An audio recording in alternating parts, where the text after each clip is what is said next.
Ilabas niyo ang basura na yan. Huwag niyong hayaang madungisan ng kanyang kamalasan ang dangal ng mga Alvarez. Ngayong wala na ang anak ko, wala na ring puwang ang isang hampas lupang katulad niya sa pamamahay na ito.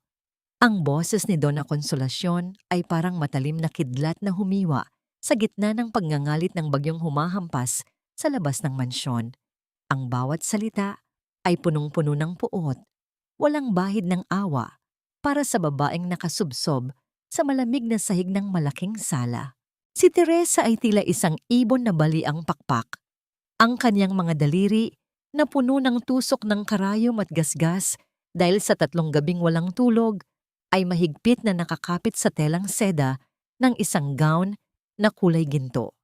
Iyon ang huling disenyo na ipinagawa sa kanya ni Donna Consolacion para sa isang engrandeng pagtitipon, isang obra maestra na tinapos niya sa kabila ng kaniyang malaking tiyan at malapit na panganganak. Ngunit ngayon, ang mamahaling tela ay nababahira na ng kaniyang sariling dugo at pawis. Isang matinding kirot ang gumuhit sa kaniyang sinapupunan. Tila may libu-libong kutsilyong sumasaksak sa kaniyang katawan. Subalit ang sakit ng panganganak ay walang-wala kumpara sa sugat na idinudulot ng tanawing nasa kaniyang harapan. Doon, sa gitna ng sala, ay nakaburol sa isang pansamantalang higaan ang kaniyang asawang si Aris. Putla, wala ng buhay, at binalot ng kahihiyan. "Mama, parang awa niyo na." Ang tanging naibulalas ni Teresa, ang kaniyang tinig ay isang basag na bulong na halos malunod sa tunog ng malakas na ulan. Ang bata, "Lalabas na ang apo niyo." "Apo? Walang apo ang mga Alvarez sa isang mamamatay tao."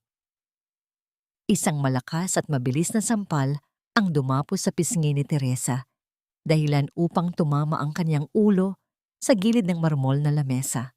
Lumabas mula sa anino si Monica, ang babaeng alam ng lahat na siyang tunay na itinitibok ng puso ni Aris sa likod ni Teresa. Ang kanyang mukha ay walang bakas ng pagluluksa, kundi isang mapanuyang na ngiti na tila nagdiriwang sa pagbagsak ng kanyang kaaway. "Hindi mo ba narinig ang sinabi ni Donna Consolacion, Teresa? Ang malas mo ang pumatay kay Aris. Kung hindi dahil sa pagiging sakim mo sa atensyon niya, hindi sana siya aatakehin sa puso. Ikaw ang pumatay sa asawa mo." Ang mundo ni Teresa ay unti-unting nagdidilim. Ramdam niya ang init ng dugong umaagos sa kanyang binti. Humahalo sa baha ng luhang, hindi na niya mapigilan. Tumingala siya sa portrait ni Aris na nakasabit sa dingding, ang lalaking nangako sa kanya ng langit ngunit iniwan siya sa impyerno. Ngayon, sa harap ng kanyang malamig na bangkay, pilit siyang pinapapirma ng mga tauhan ni Donna Consolacion sa isang kasulatan ng diborsyo at pagtalikod sa anumang karapatan sa pamilya. Pirmahan mo ito o mamatay ka sa kalsada kasama ang batang iyan. Pagbabanta ng matandang babae habang itinutulak ang kaniyang mukha sa papel.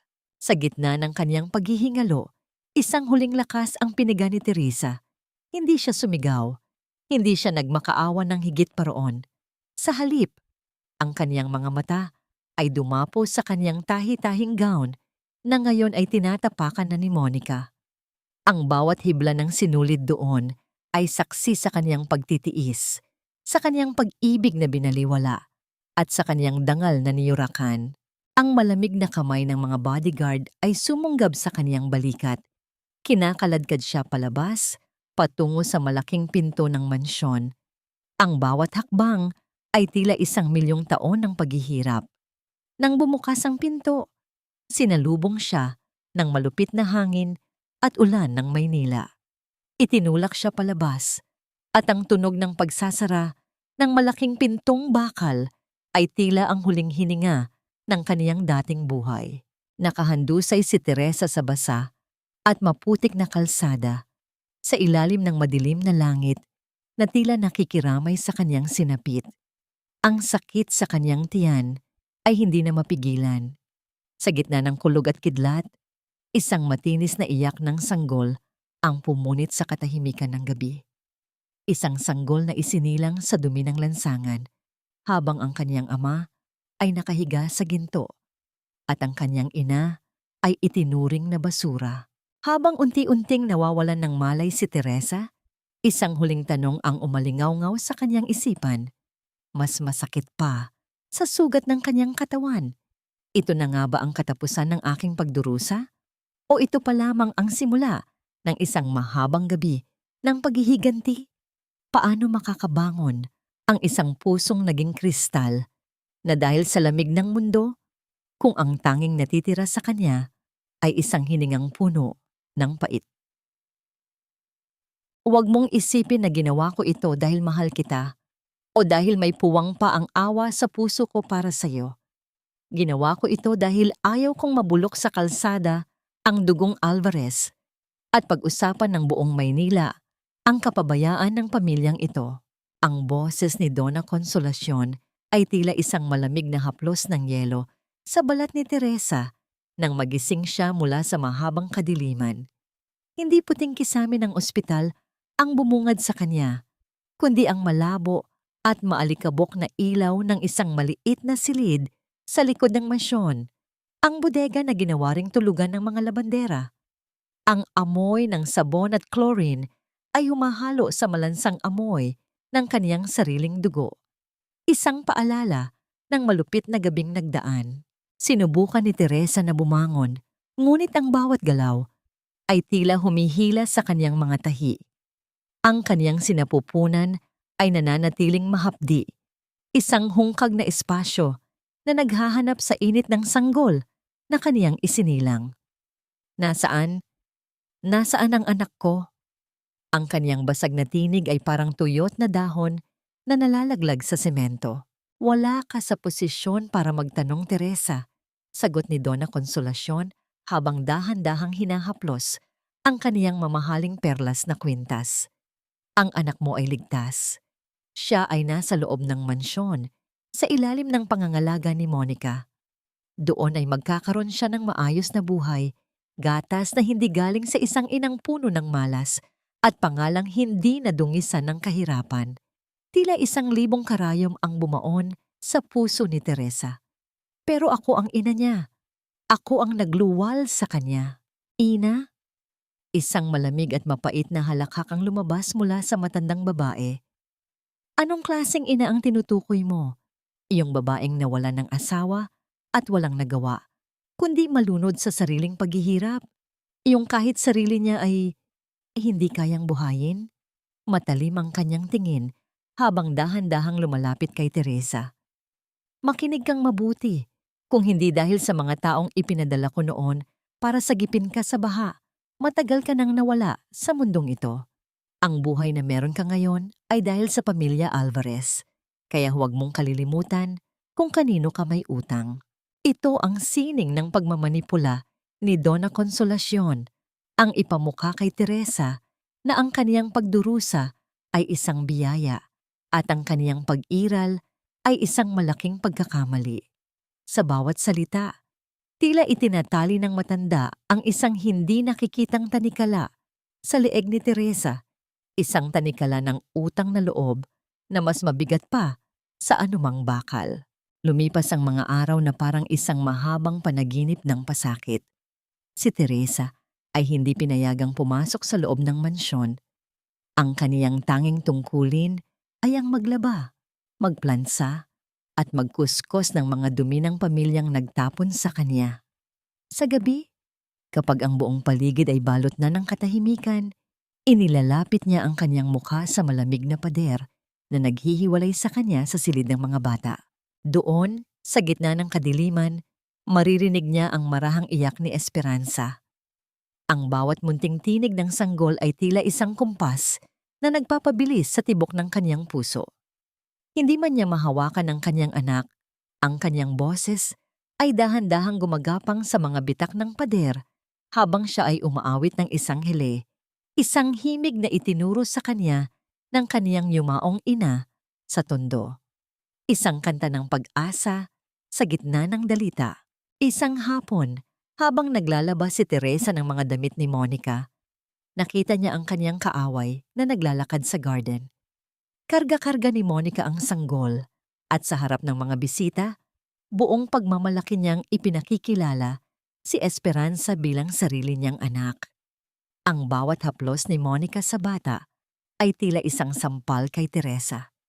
Gustong sumigaw ni Teresa, gustong tumakbo at agawin ang kanyang dugot laman, ngunit ang banta ni Donna Consolacion ay laging nakabantay, isang maling galaw at tuluyan na niyang hindi makikita ang anak.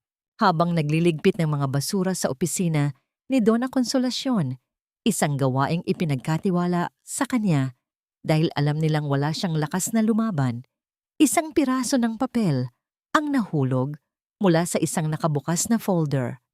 Akala ni Teresa ay isa lamang itong lumang resibo. Ngunit nang makita niya ang kaniyang sariling pangalan, biglang tumigil ang kaniyang mundo. Ito ay isang birth certificate, ngunit hindi ito ang dokumentong inaasahan niya. Nakasulat doon na si Monica ang tunay na ina ni Esperanza at ang ama ay si Aris. Ngunit sa ilalim ng folder, may isa pang dokumento. Isang sertipiko ng pagpapaampon na may pirma ni Teresa. Isang pirma na alam niyang hindi niya kailanman ginawa. Isang matinding panginginig ang bumalot sa kanyang mga kamay. Ang katotohanan ay tila isang malamig na tubig na gumising sa kanyang natutulog na diwa. Hindi lamang siya ginawang alipin, pinatay din nila ang kanyang pagkatao sa harap ng batas. Biglang bumukas ang pinto. Ang tunog ng mga yabag ni Donna Consolacion ay tila isang papalapit na hatol ng kamatayan. Mabilis na itinago ni Teresa ang papel sa loob ng kanyang kupas na baro. Bakit ka tumigil sa paglilinis? Ang tanong ni Donna Consolacion, ang kanyang mga mata ay tila nanunuris sa bawat kilos ni Teresa.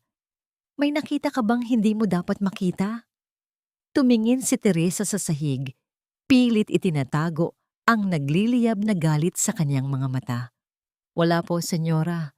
Nagpahinga lang po sandali. Mabuti. Dahil bukas, may darating na mga abogado.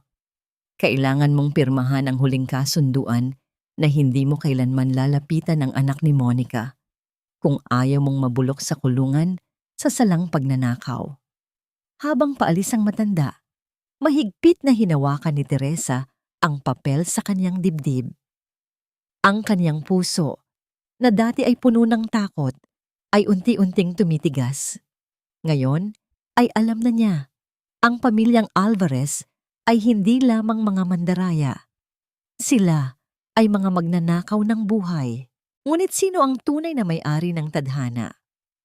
Habang nakatingin si Teresa sa refleksyon ng kanyang sarili sa maduming bintana, napansin niya ang isang anino sa labas, ang matandang hardinero na si Mang Lando na nakatingin sa kanya namang may kakaibang lungkot at tila may gustong sabihin.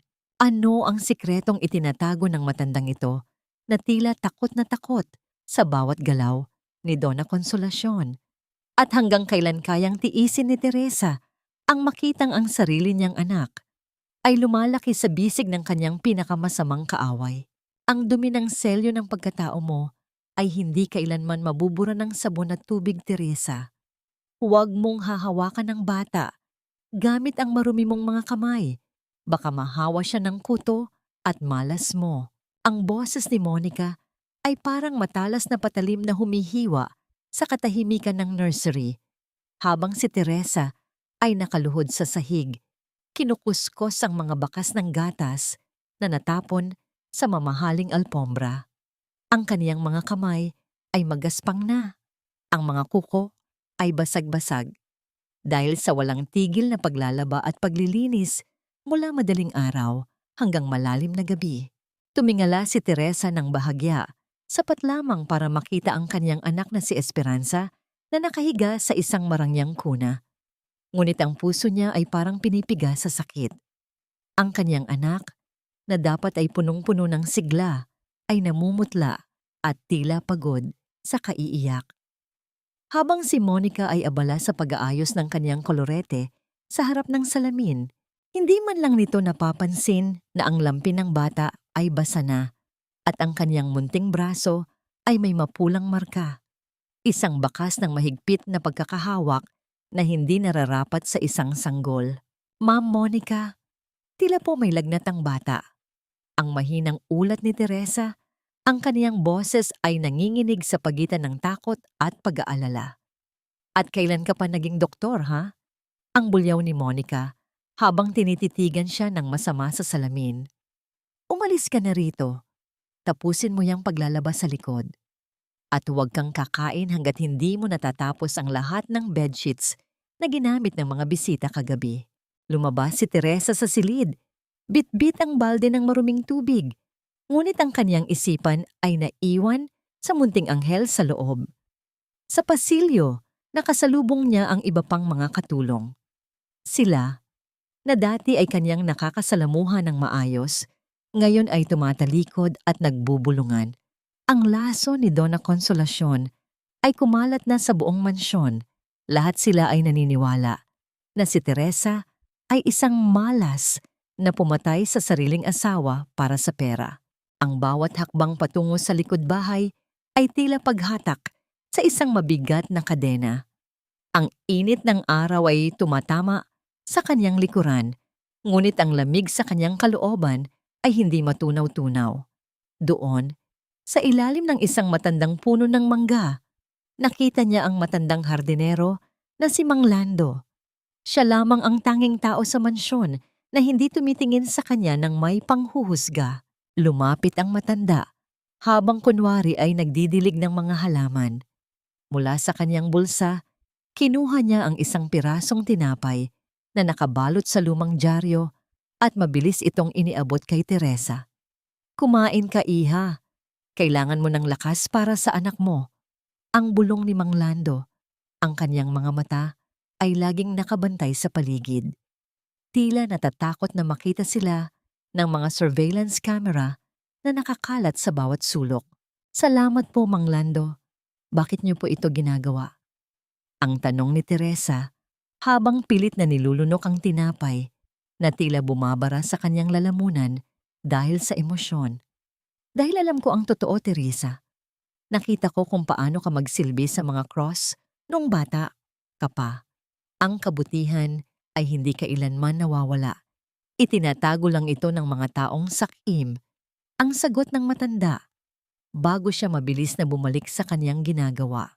Nang hapong iyon, habang ang lahat ay abala sa merienda sa loob ng mansyon, binigyan si Teresa ng pagkakataong linisin ang silid-aklatan, isang lugar na bihira niyang pasukin.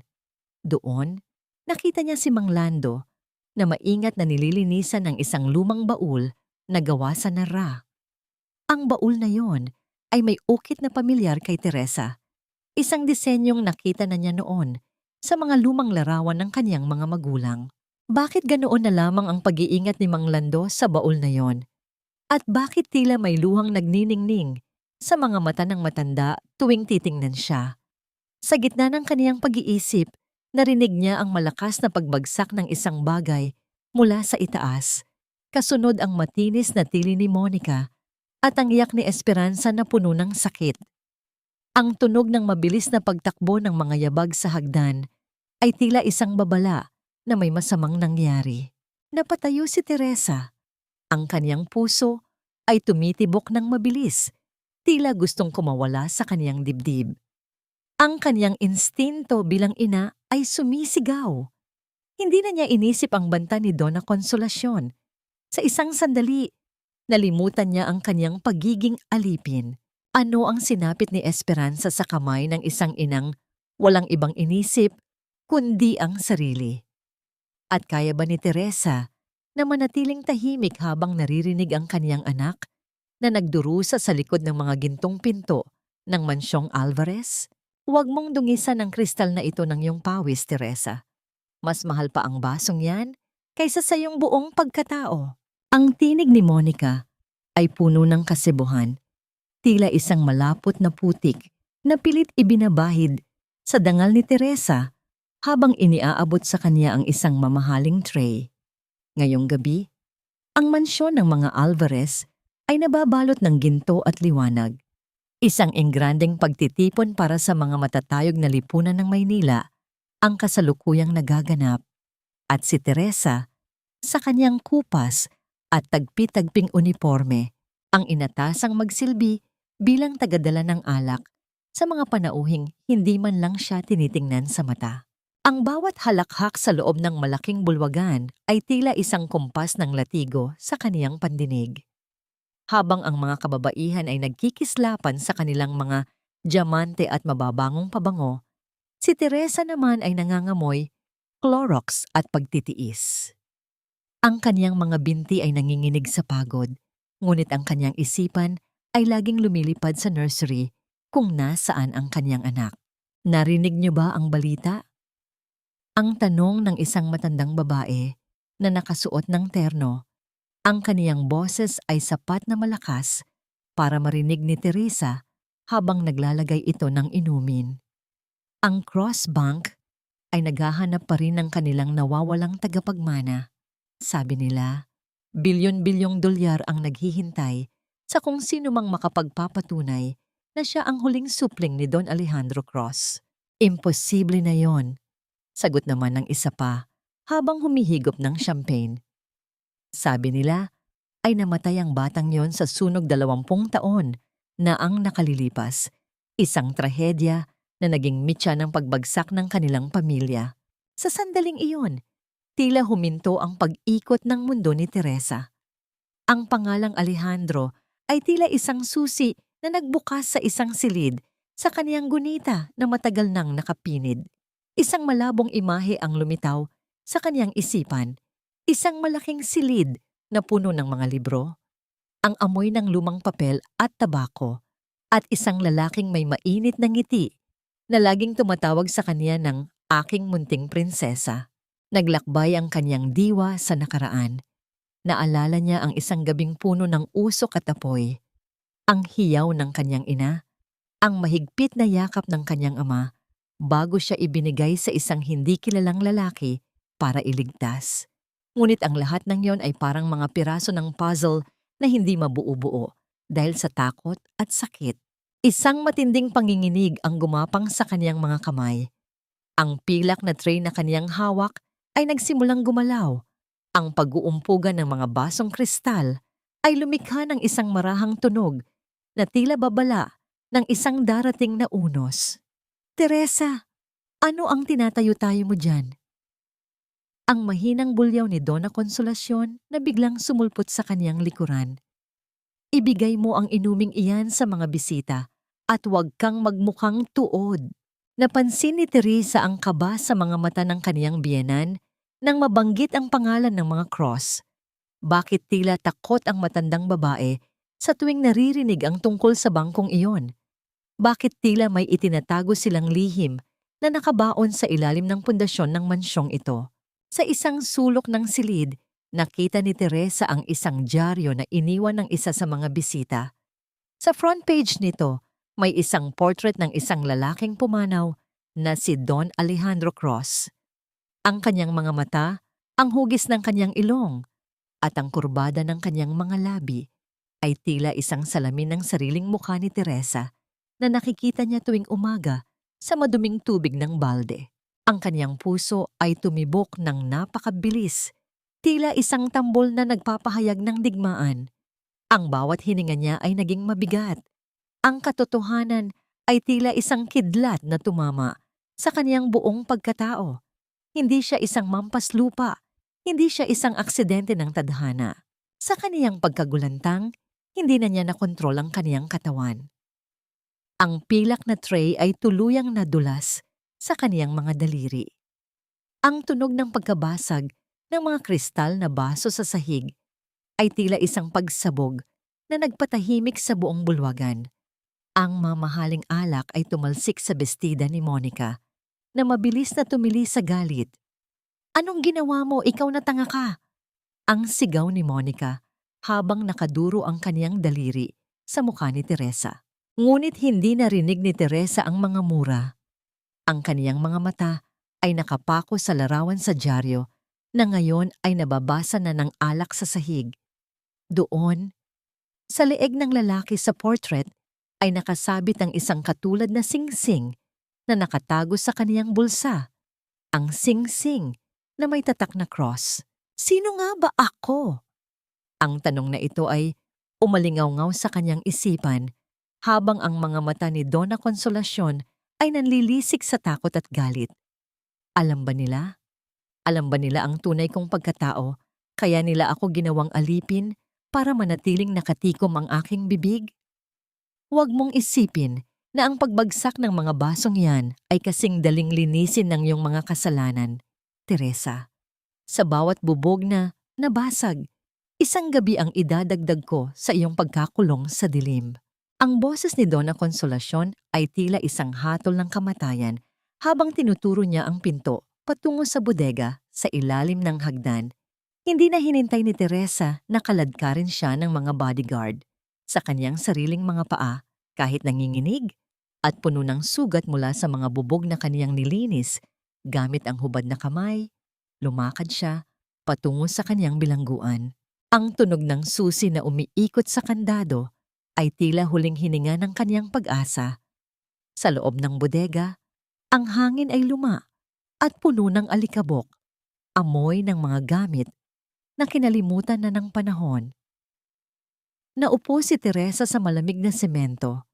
Ang kaniyang likod ay nakasandal sa mga kahon ng lumang dokumento ng mga Alvarez. Ang bawat tibok ng kaniyang puso ay naririnig niya sa katahimikan, isang mabilis at takot na ritmo na tila humihingi ng tulong. Dito sa gitna ng kadiliman, kung saan walang matang mapanghusga, doon lamang hinayaan ni Teresa na pumatak ang kaniyang mga luha. Naramdaman niya ang matinding pangungulila sa kanyang anak, ang init ni Esperanza na tanging nagbibigay sa kanya ng rason para huminga. Ngunit kasabay ng lungkot ay ang nagliliyab na kuryosidad tungkol sa nakita niya sa dyaryo. Naalala niya ang lumang bag na kaisa-isang dala niya mula sa tondo. Ang bag na puno ng mga tagpi na itinago niya sa ilalim ng isang tumpok ng mga basahan sa sulok ng bodega. Mabilis siyang gumapang patungo rito.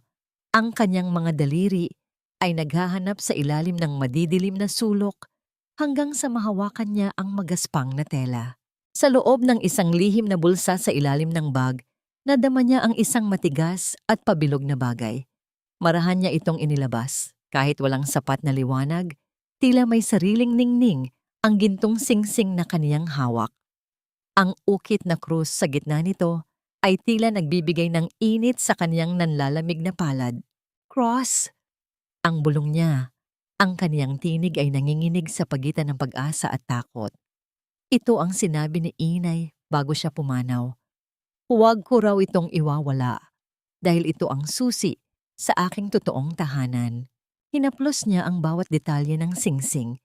Sa loob nito, may maliliit na titik na nakaukit, Alejandro at Maria.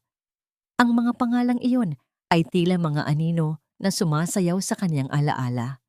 Hindi siya isang aksidente.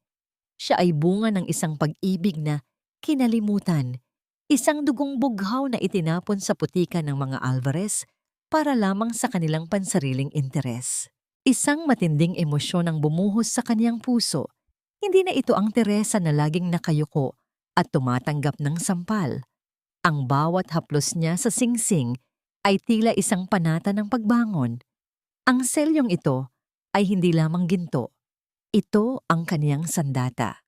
Ito ang patunay na ang lahat ng panlalait ni Donna Consolacion ay nakabatay sa isang malaking kasinungalingan. Hindi niyo ako matatapos sa dilim na ito, ang sabi niya sa hangin. Ang kaniyang mga mata ay nagniningning sa gitna ng kadiliman. Ang bawat luhang pumatak sa sahig na ito ay magiging baha na lulunod sa inyong kaharian. Niyakap ni Teresa ang singsing sa kaniyang dibdib. Ipinikit ang kaniyang mga mata habang dinarama ang bawat tibok ng kaniyang puso na ngayon ay may layunin na. Ngunit sa gitna ng kaniyang pananahimik, narinig niya ang isang marahang kaluskos mula sa kabilang panig ng dingding ng bodega. Isang tunog ng isang bagay na hinihila at ang bahagyang sinag ng ilaw na pumasok mula sa isang maliit na butas sa pagitan ng mga kahoy na pader. Isang pares ng mga mata ang nakatingin sa kanya mula sa labas. Isang matandang mukha na puno ng kulubot at seryosong ekspresyon ang tumambad sa kanya. Iha, Itago mo ang singsing na yan. Ang mahinang bulong ni Mang Lando mula sa kabilang panig. Kung makita nila yan, hindi lang pagkakulong ang gagawin nila sa'yo.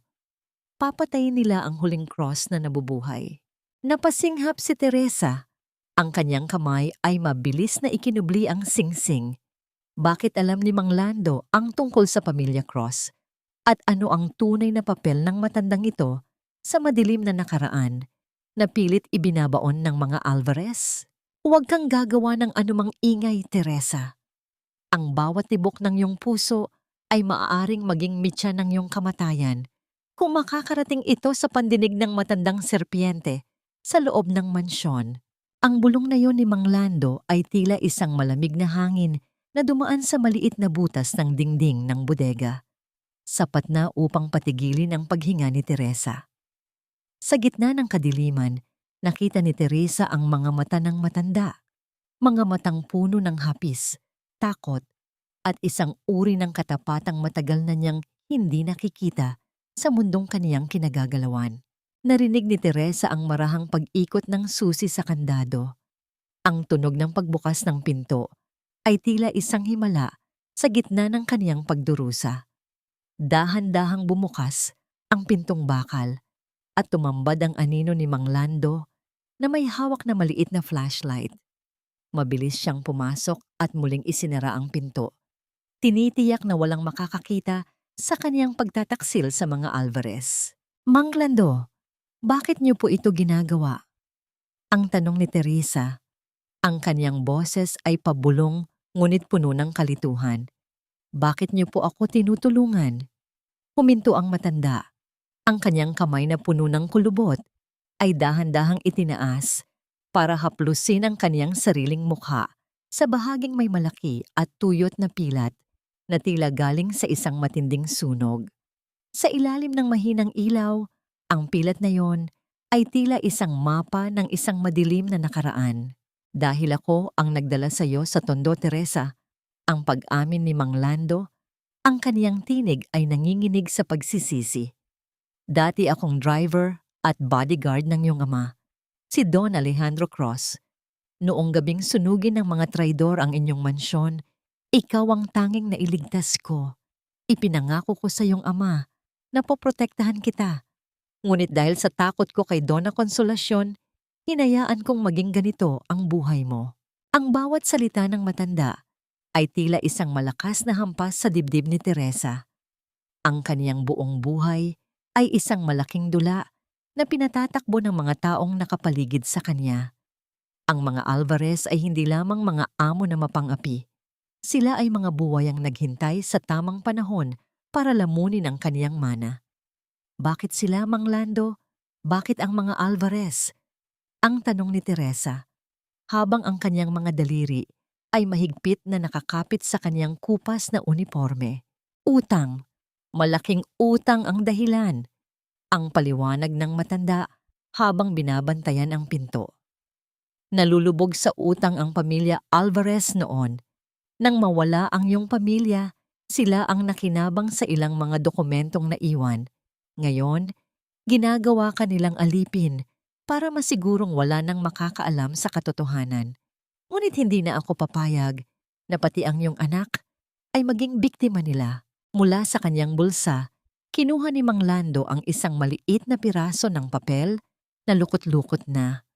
Iniabot niya ito kay Teresa nang may panginginig. Ito ang numero ni Attorney Valdez. Siya ang tapat na abogado ng iyong ama na matagal nang naghahanap sa iyo. Itago mo ito. Huwag mong hahayaang makita ito ni Monica o ng matanda. Kapag dumating ang tamang panahon, siya ang magiging sandata mo para bawiin ang lahat. Naramdaman ni Teresa ang bigat ng papel sa kaniyang palad. Ang maliit na bagay na yon ay hindi lamang numero. Ito ang kaniyang pasaporte patungo sa kalayaan. Sa sandaling iyon, ang takot sa kaniyang puso ay napalitan ng isang matinding determinasyon.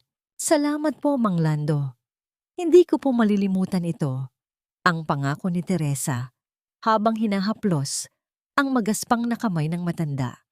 Ito ang kaniyang golden moment Ang pagtatagpo ng dalawang pusong parehong biktima ng kasamaan na ngayon ay nagbubuklod para sa katarungan.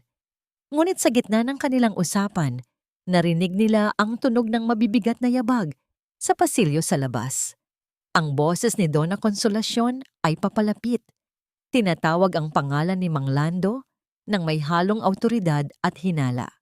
Lando, nasaan ka? Bakit hindi ka nagdidilig ng mga halaman sa garden? Mabilis na pinatay ni Mang Lando ang flashlight. Ang kanyang puso ay tila gustong tumalon sa kaba. Tiningnan niya si Teresa sa huling pagkakataon, isang tingin na puno ng babala at pag-asa. Tandaan mo, Teresa, ang leon ay maaaring itago sa hawla, ngunit hindi kailanman magiging pusa. Ang huling bulong ng matanda bago siya mabilis na lumabas at muling ikinandado ang bodega.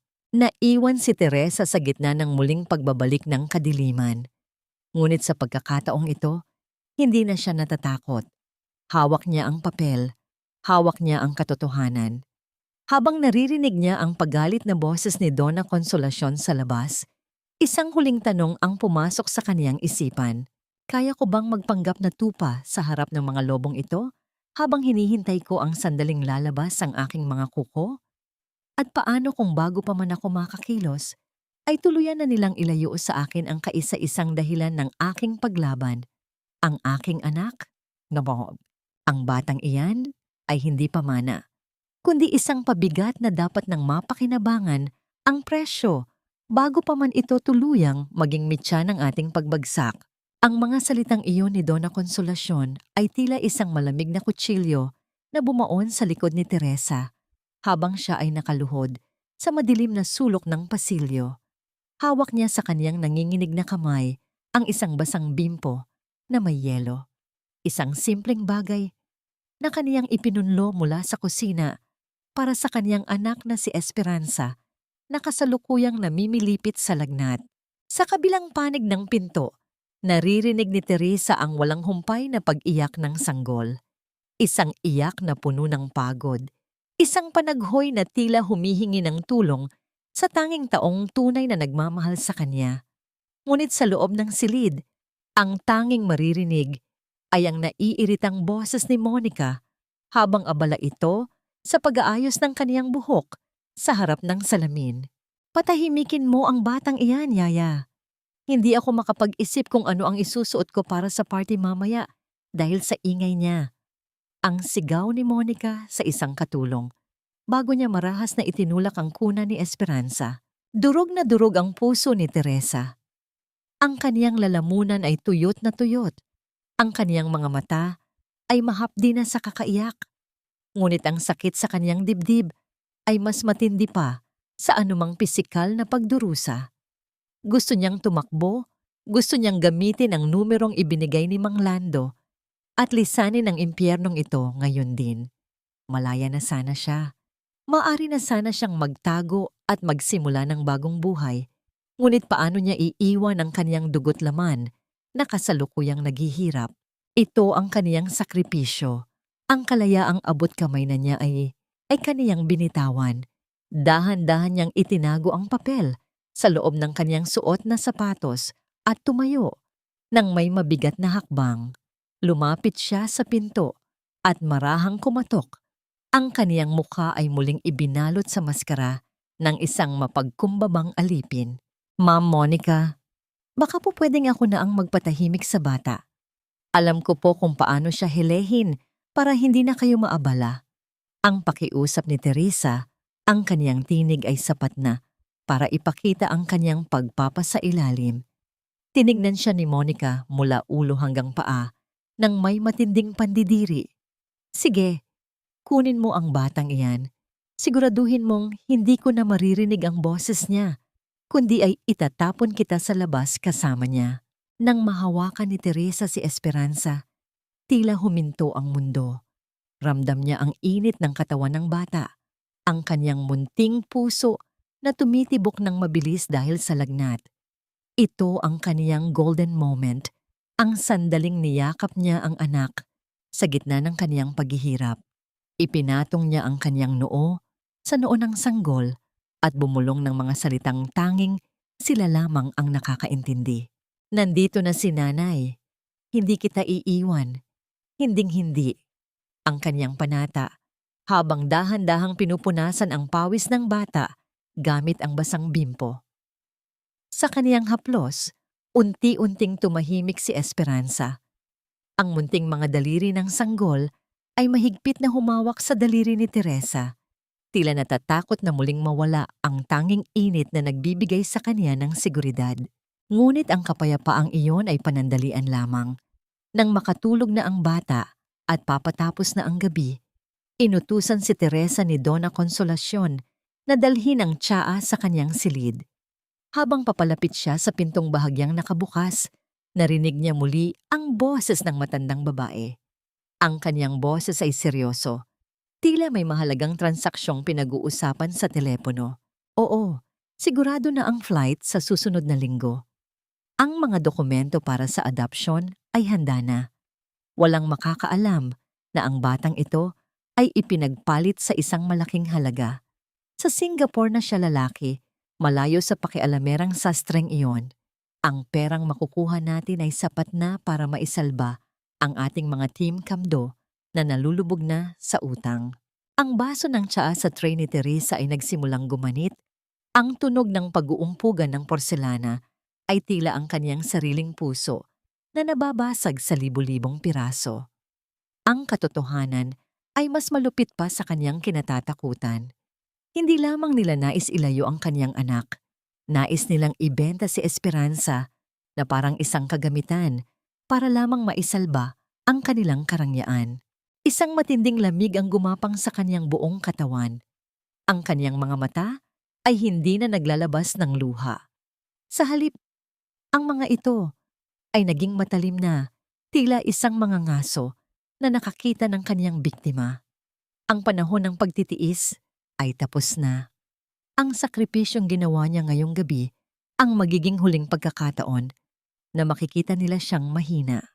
Habang naglalakad palayo sa silid ni Donna Consolacion, isang huling tanong ang umalingaw-ngaw sa kaniyang isipan.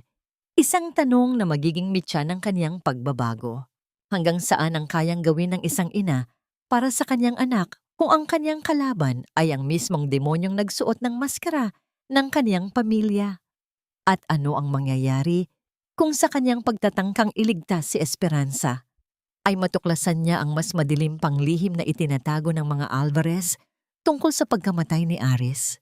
Hindi na muling papatak ang mga luhang ito para sa mga taong ang puso ay gawa sa bato. Ang bawat patak ng aking dusa ay naging lason na ngayon at sisiguraduhin kong kayo ang unang makakatikim nito. Ang bulong na yon ni Teresa ay hindi narinig ng sino man sa loob ng laundry area. Ngunit ang lamig ng kanyang boses ay tila nagpatahimik sa ingay ng umaandar na washing machine. Ang kaniyang mga mata, na dati ay laging puno ng takot at pakiusap, ay naging matalas na tila dulo ng isang bagong hasang karayom. Wala nang bakas ng pagmamakaawa. Ang tanging natitira ay ang matibay na determinasyon ng isang inang handang pumatay para sa kanyang anak. Nagsimula siyang kumilos ng may kakaibang bilis at katiyakan. Habang ang lahat ay naniniwalang siya ay abala sa paglalaban ng mga mamahaling gown ni Monica, ginamit ni Teresa ang kanyang galing sa pananahi para sa isang layuning hindi nila kailanman maiisip. Mula sa ilalim ng kaniyang basahan, inilabas niya ang isang maliit na digital recorder na ibinigay sa kanya ni Mang Lando. Isang lumang gamit mula sa kumpanya ng mga cross na gumagana pa rin. Maingat niyang binuksan ang laylayan ng makapal na terno ni Monica. Ang kanyang mga daliri ay mabilis na humahabi. Itinatago ang maliit na aparato sa loob ng matitigas na tahi ng tela. Sa bawat tusok ng karayom, tila itinatatwa niya ang kaniyang dating kahinaan. Isusuot mo ang iyong sariling hatol, Monica. Ang bulong niya, habang maingat na itinatago ang huling hibla ng sinulid. Nang dumating ang gabi, sa gitna ng katahimikan ng mansyon, lumabas si Teresa sa kaniyang silid sa bodega. Ang kaniyang mga hakbang ay tila anino na bumabaybay sa madidilim na pasilyo. Pumunta siya sa maliit na opisina sa likod ng laundry shop. kung saan naroon ang lumang telepono na ginagamit para sa mga delivery. Ang kaniyang puso ay tumitibok ng mabilis. Ang tunog nito ay tila isang tambol sa kaniyang pandinig habang dinadial ang numerong ibinigay ni Mang Lando. Ang bawat tunog ng pagring sa kabilang linya ay tila isang habambuhay na paghihintay. Sa labas, narinig niya ang tunog ng mabibigat na yabag ng mga bodyguard na nagroronda. Mabilis siyang yumuko sa ilalim ng lamesa. Pinipigilan ang kaniyang paghinga habang nararamdaman ang lamig ng semento sa kaniyang mga palad. Attorney Valdez, ako ito, ang anak ni Alejandro Cross. Ang kaniyang tinig ay nanginginig, ngunit puno ng awtoridad na matagal na niyang ibinaon. Nang marinig niya ang boses ng abogado sa kabilang linya, isang tinig na puno ng pagkagulat at kagalakan, naramdaman ni Teresa ang unang pagkakataon ng tunay na pag-asa. Ngunit ang pag-asang iyon ay kailangang balutin ng pasensya. Hindi pa ito ang oras para lumantad. Kailangan niya ng ebidensya ng tangkang pagbebenta kay Esperanza. Kinabukasan, hinarap ni Teresa si Donna Consolacion ng may bagong lakas. Nang tawagin siya nito para kutyain sa harap ng mga bisita, hindi yumuko si Teresa. Sa halip tumingin siya ng diretso sa mga mata ng matandang babae, isang tingin na nagpabigla kay Donna Consolacion. Ito ang kaniyang golden moment. Ang sandaling tinitigan niya ang kaniyang refleksyon sa isang balde ng tubig at hindi na niya nakilala ang mahinang babaeng dating umiiyak sa harap ng mansyon. Ngayon, ang nakikita niya ay ang mukha Pompo ang mukha ng isang reynang naghahanda para sa kaniyang trono. Bakit ka ganyan tumingin, Teresa? Nakakalimutan mo na ba ang utang na loob mo sa amin? Ang bulyaw ni Donna Consolacion. Ang kaniyang boses ay puno ng pagtataka at hinala. Hindi po, senyora. Sa katunayan, binibilang ko na po ang bawat sentimo ng aking utang sa inyo. Ang sagot ni Teresa, ang kaniyang mga labi, ay bahagyang kumurba sa isang misteryosong ngiti. Dahil sisiguraduhin kong babayaran ko kayo ng higit pa sa inaasahan nyo. Hindi na intindihan ng matanda ang kahulugan ng mga salitang yon. Ngunit ang lamig sa boses ni Teresa ay nag-iwan ng isang hindi maipaliwanag na kaba sa kaniyang dibdib. Habang naglalakad palayo, naramdaman ni Teresa ang bigat ng recorder sa kaniyang bulsa. Ang recorder na ngayon ay naglalaman na ng usapan ni Donna Consolacion at Monica tungkol sa halaga ng ibabayad sa kanila para kay Esperanza. Hawak na niya ang kanilang leeg. Ngunit sa kaniyang pagliko sa pasilyo, bigla siyang hinarang ni Monica. Ang mga mata nito ay nanlilisik habang hawak ang isang pirasong tela. Ang laylayan ng kaniyang terno na bahagyang bumukas at nagpapakita sa nakatagong recorder. Ano ito, Teresa? Anong kalokohan ang ginagawa mo sa mga damit ko?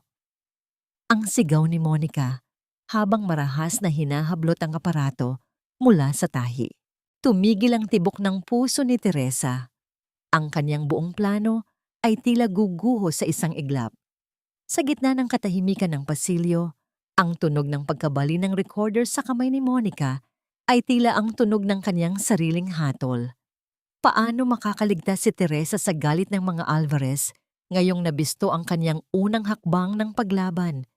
At sapat ba ang kanyang tapang para harapin ang parusang alam niyang mas malala pa sa kamatayan na inihahanda para sa kanya? Akala mo ba ay mas matalino ka pa sa akin, Teresa? Ang isang basurang katulad mo ay hindi kailanman matututong lumipad nang hindi ko pinuputol ang mga pakpak. Ang boses ni Monica ay tila isang matinis na haginit ng latigo habang hawak niya ang pira-pirasong plastik ng recorder na kaniyang dinurog. Ang kaniyang mga mata ay nanlilisik sa galit, habang ang kanyang dibdib ay mabilis na tumataas baba. Sa isang iglap, marahas niyang sinugod si Teresa at sinabunutan ito. Pilit na idinidiin ang mukha ng biktima sa malamig na pader ng pasilyo. Anong ibig sabihin nito? Bakit ka naglalagay ng kung ano-anong kagamitan sa mga damit ko? Magnanakaw ka na nga, espiya ka pa. Ang hiyaw ni Monica, ang kaniyang mga kuko, ay bumaon sa anit ni Teresa. Sa gitna ng sakit, tila nawala ang pakiramdam ni Teresa sa kaniyang katawan. Ang kaniyang puso ay tumitibok ng mabilis, ngunit ang kaniyang isipan ay naging kasing linaw ng kristal. Alam niyang ito na ang dulo kung hindi siya makakaisip ng paraan. Sa kabila ng pagkakaapiit, pinilit niyang panatilihin ang kaniyang boses na kalmado. Isang uri ng katahimikan na tila mas nakakatakot kaysa sa tili ng kaniyang kaaway. Ma'am Monica, iyan po ay isang hearing aid. Para sa aking pandinig na nasira niyo noong huling beses niyo akong sinampal. Ang mahinang tugon ni Teresa. Ang kaniyang boses ay punong-puno ng pekeng panginginig. Nahulog po iyan sa tahi dahil hindi ko na makayanan ang sakit ng ulo ko. Nagsisinungaling ka! Isang malakas na sampal muli ang dumapo sa pisngi ni Teresa, dahilan upang malasahan niya ang pait ng sarili niyang dugo. Ngunit sa sandaling iyon, ang tunog ng mabagal at awtoritanyong palakpak ay umalingaw-ngaw sa dulo ng pasilyo. Lumabas mula sa anino si Donna Consolacion. Ang kanyang mukha ay tila isang maskara ng kamatayan na nababalutan ng pulbos at kolorete. Ang kaniyang boses, kapag nagsasalita, ay hindi sumisigaw, ngunit ang bawat titik ay may bigat na tila isang pison. Monica, itigil mo ang iyong pagiging palengkera. Hindi yan nararapat sa isang babaeng malapit ng maging asawa ng isang bilyonaryo sa Singapore. Ang malamig na utos ng matanda. Tumingin si Donna Consolacion kay Teresa nang may matinding panunuya. Lumapit siya at hinawakan ang baba ni Teresa gamit ang kanyang mga daliring puno ng mamahaling singsing. Matalino ka, Teresa. Alam ko kung ano ang ginagawa mo. Akala mo ba ay hindi ko alam ang bawat paghinga mo sa loob ng bodega ko? Pinabayaan kita dahil gusto kong makita kung hanggang saan ang itatagal ng iyong kalokohan. Kinuha ng matanda ang pira-pirasong recorder mula sa kamay ni Monica at itinapon ito sa basurahan na tila isang walang kwentang bagay. Huwag kang mag-alala, Monica. Ang lahat ng kanyang ebidensya ay wala ng silbi. Dahil simula ngayong gabi, ang sastreng ito ay hindi na makakalabas sa kaniyang selda hanggat hindi natatapos ang transaksyon para sa bata. Ang Mist of Distrust engine ay gumagana na ngayon sa isipan ni Teresa. Sino pa ang maaari niyang pagkatiwalaan kung ang bawat hakbang niya ay tila nakikita ng matanda? Dinala si Teresa ng mga bodyguard sa isang mas masikip at madilim na bahagi ng mansyon. Isang lumang silid sa ilalim ng lupa na ginamit noong panahon pa ng giyera. Doon, ang tanging maririnig ay ang patak ng tubig mula sa tumatagas na tubo. Isang tunog na tila nagbibilang sa natitirang oras bago makuha sa kanya si Esperanza. Naupo si Teresa sa sahig. Ang kanyang mga mata ay nakapikit habang inaalala ang mukha ng kanyang anak. Ngunit sa gitna ng kanyang kawalang pag-asa, naramdaman niya ang isang matigas na bagay sa loob ng kanyang sapatos. Ang numerong ibinigay ni Mang Lando. Hindi ito nakuha ni Monica. Ang kaniyang golden moment ay dumating sa anyo ng isang maliit na ipis na gumagapang sa kanyang paa. Pinagmasdan niya ito. Maliit, madumi, at kinasusuklaman ng lahat. Ngunit may kakayahang mabuhay kahit sa pinakamahirap na kondisyon. Katulad ng ipis na yon, sisiguraduhin ni Teresa na mabubuhay siya sa dilim na ito para muling makita ang liwanag. Sa kabila ng kanyang pagkakulong, narinig ni Teresa ang mahinang boses sa labas ng maliit na rehas ng kanyang pinto. Isang boses na pamilyar, isang boses na nagbigay sa kanya ng panibagong lakas. Teresa, huwag kang susuko. Ang abogado, nasa labas na siya ng gate. Naghihintay lang siya ng isang senyales mula sa iyo. Ang bulong ni Mang Lando. Ang kaniyang tinig ay nanginginig sa takot, ngunit puno ng determinasyon. Isang matinding pag-asa ang sumabog sa dibdib ni Teresa. Ngunit paano siya magbibigay ng senyales kung siya ay nakakulong sa ilalim ng lupa? At paano kung ang senyales na kailangan ng abogado ay ang mismong ebidensyang dinurog na ni Monica.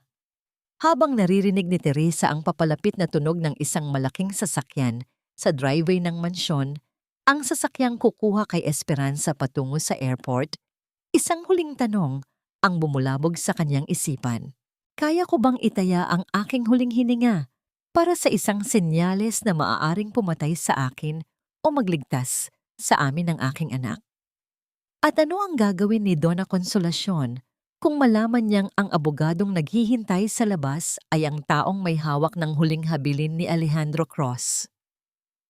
Pirmahan mo ito, Teresa. Huwag mong hayaang ang huling alaala sa iyo ni Esperanza ay ang pagiging isang pabayang ina na naging dahilan ng kaniyang paghihirap at pagkagutom. Ang boses ni Donna Consolacion ay tila isang malapot na lason na dumadaloy sa loob ng malamig at madilim na selda sa ilalim ng lupa. Inilapag niya ang isang makapal na tumpok ng mga dokumento sa ibabaw ng isang lumang lamesang kahoy kung saan ang tanging liwanag ay nagmumula sa isang aandap-andap na bumbilya sa itaas. Sa tabi niya, si Monica ay nakatayo nang may pagkakakrus ang mga braso. Ang kanyang mukha ay puno ng pagkainip at panunuya habang pinaglalaruan ang kanyang mamahaling relos. Tumingala si Teresa. Ang kanyang mga mata ay namumula at ang kanyang labi ay putok pa rin mula sa huling sampal na tinanggap niya. Ang bawat salita ng matandang babae ay tila isang kutsilyong unti-unting hinihiwa ang kanyang natitirang pasensya. Ang dokumentong nasa kanyang harapan ay hindi lamang tungkol sa kanyang pagtalikod sa anak. Ito ay isang kasunduan na ginagawa siyang garantor sa lahat ng mga utang ng pamilya Alvarez sa mga TM Camdo na nalulubog na. Isang bitag na idinisenyo para mabaon siya sa utang habang buhay habang sila ay tumatakas patungong Singapore. Bakit niyo po ito ginagawa? Ang tanong ni Teresa. Ang kaniyang boses ay tuyot at puno ng hapis. Inubos niyo na ang lahat sa akin. Ang dangal ko, ang asawa ko, at ngayon, pati ang kinabukasan ng anak ko. Dahil iyan ang halaga mo, Teresa. Ang sagot ni Monica habang lumalapit at idinidiin ang kaniyang mataas na takong sa paa ni Teresa. Isang pirma mo lang at sisiguraduhin naming makakakain ng maayos ang anak mo sa Singapore. Isang pirma mo lang at hindi ka na namin guguluhin pa. Isipin mo ang bata. Isipin mo ang kanyang kaligtasan. Ito ang rurok ng kanilang gaslighting. Pilit nilang binabaligtad ang sitwasyon para palabasin na ang pagiging makasarili nila ay isang uri ng pagtulong. Ang bawat titik sa kasunduan ay tila mga anino ng kasamaan na nagnanais na lumamon sa kaluluwa ni Teresa.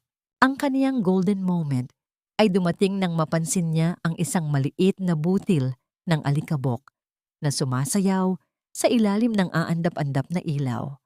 Sa gitna ng kaniyang matinding pagdurusa, napagtanto niya na katulad ng butil na yon, siya ay tila walang halaga sa kanilang paningin. Ngunit siya ang tanging bagay na nagbibigay liwanag sa katotohanang pilit nilang itinatago. Dahan-dahan niyang kinuha ang panulat. Ang kanyang kamay ay nanginginig, hindi dahil sa takot, kundi dahil sa matinding pagtitimpi. Sa labas, narinig ni Teresa ang tunog ng pag-ikot ng mga gulong sa graba ng driveway. Ang tunog ng makina ng isang malaking sasakyan ay tila isang orasang nagbibilang sa huling sandali ni Esperanza sa loob ng mansyon. Alam ni Teresa na nasa labas si Mang Lando at nasa labas ang abogado. Ngunit paano niya maibibigay ang senyales kung ang pintong bakal ay nakasara at ang kaniyang bawat kilos ay binabantayan? Pirma na, Teresa! Wala na tayong oras. Ang pagmamadali ni Donna Consolacion habang iniaabot ang pen sa kanya. Tumingin si Teresa sa huling pahina ng dokumento. Isang ideya ang biglang pumasok sa kanyang isipan. Isang mapanganib na hakbang na maaaring maging susi ng kanyang kaligtasan o mitya ng kanyang tuluyang pagkawala. Sa halip na pirmahan ang kanyang pangalan, sinimulan niyang isulat ang isang code na tanging si Attorney Valdez lamang ang makakaunawa. Ang orihinal na account number ng kumpanya ng kanyang ama na nakaukit sa loob ng kanyang singsing. Ano ang isinusulat mo? Ang hiyaw ni Monica nang mapansin ang mahabang serye ng mga numero sa halip na pirma. Bago pa man makakilos si Monica, mabilis na kinuha ni Teresa ang bumbilya sa itaas at buong lakas itong ipinukpok sa lamesa. Ang tunog ng pagkabasag ng salamin ay umalingaw-ngaw sa buong selda at ang biglang pagkawala ng liwanag ay nagdulot ng matinding kalituhan. Sa gitna ng kadiliman, maririnig ang tili ni Monica at ang paggalit na boses ni Donna Consolacion habang nagkakapaan sila sa dilim. Ginamit ni Teresa ang pagkakataong ito para tumakbo patungo sa maliit na rehas ng bintana sa itaas ng selda na nakaharap sa driveway. Ang kaniyang mga daliri ay humawak sa malamig na bakal at buong lakas siyang sumigaw sa kaisa-isang pangalang magliligtas sa kanya. Attorney Valdez, ang singsing. Ang numero ay nasa papel. Ngunit bago pa man niya matapos ang kaniyang sigaw, naramdaman ni Teresa ang isang matigas na bagay na tumama sa kanyang ulo. Ang kanyang paningin ay nagdilim at ang tunog ng pagsasara ng pinto ng sasakyan sa labas ay tila ang huling bagay na kaniyang narinig bago siya tuluyang mawalan ng malay. Dinala na ba nila si Esperanza? At narinig ba ni Attorney Valdez ang kaniyang huling pagsusumamo? O ang kaniyang sakripisyo ay mauwi lamang sa isang mas madilim na trahedya sa kamay ng mga Alvarez? At iwan mo na ang batang iyan, Teresa. Mula ngayon, ang tanging koneksyon mo sa kanya ay ang mga luhang sasayangin mo sa kalsada. Huwag mong hahayaan na ang dumi ng iyong hininga ay dumampi pa sa balat ng aking apo. Ang tinig ni Donna Consolacion ay tila isang malamig na hatol habang siya ay nakaupo sa kabisera ng mahabang lamesang nara. Ngayong gabi, ang dining room ay nababalot ng isang uri ng kapayapaang nakakabiingi. Ang huling hapunan, bago ang nakatakdang pag-alis ni na Monica at nang sanggol na si Esperanza patungong Singapore. Ang bawat kalansing ng mga pilak na kubyertos sa pinggang porselana ay tila tunog ng mga kampana sa isang libing. Bawat tunog ay tumutusok sa pandinig ni Teresa. Si Teresa ay nakatayo sa isang madilim na sulok. Ang kanyang ulo ay nakayuko at ang kanyang mga kamay ay mahigpit na nakakapit sa kanyang kupas na apron. Ang kanyang noo ay may benda pa rin mula sa pagkakapukpok sa kanya sa ilalim ng lupa. Isang sugat na tila nagpapaalala sa kanyang huling pagkatalo. Ngunit sa kabila ng kanyang pisikal na kahinaan, may isang uri ng kakaibang katahimikan na bumabalot sa kanya. Isang katahimikang tila nagbababala ng isang darating na unos. Nakahanda na ba ang lahat ng gamit ni Esperanza, Monica? Ang tanong ni Donna Consolacion habang maingat na hinihiwa ang kanyang steak. Ang kanyang boses ay punong-puno ng kagalakan na tila ba isang tagumpay ang kanilang ipinagdiriwang. Opo, Mama, lahat ng kailangan niya ay nasa loob na ng mga bagong maleta. Wala tayong ititira na kahit anong gamit na galing sa sastreng ito. Ang sagot ni Monica nang may mapanuyang tingin kay Teresa. Gusto ko, pagdating namin sa Singapore, ang tanging maaalala ni Esperanza ay ang karangyaan ng buhay Alvarez. Durog na durog ang puso ni Teresa sa bawat salitang kaniyang naririnig. Ang kaniyang lalamunan ay tuyot na tuyot at ang bawat hininga niya ay tila may kasamang bubog. Gusto niyang sumigaw, gusto niyang itumba ang lamesang iyon at agawin ang kaniyang anak, ngunit alam niyang kailangan niya ng higit na pasensya. Ang kaniyang golden moment ay dumating nang utusan siyang dalhin si Esperanza sa kaniyang silid para sa huling pagtulog nito sa mansyon. Nang pumasok si Teresa sa nursery, ang amoy ng baby powder at gatas ay tila isang matamis na haplos sa kaniyang nagdurusa na kaluluwa. Binuhat niya si Esperanza, naramdaman ang munting bigat ng sanggol sa kaniyang bisig. Ipinatong niya ang kaniyang mukha sa malambot na pisngi ng anak. Dinarama ang init nito sa huling pagkakataon sa ilalim ng bubong na ito. Bukas, anak, bukas malaya na tayo. Ang kaniyang pabulong na panata, ang kaniyang boses ay nanginginig, ngunit puno ng isang pangakong hindi mababali. Hindi na muling may maghihiwalay sa atin. Hinding-hindi. Sa gitna ng kaniyang pag-iyak, narinig niya ang marahang pagkatok sa pinto. Si Mang Lando iyon.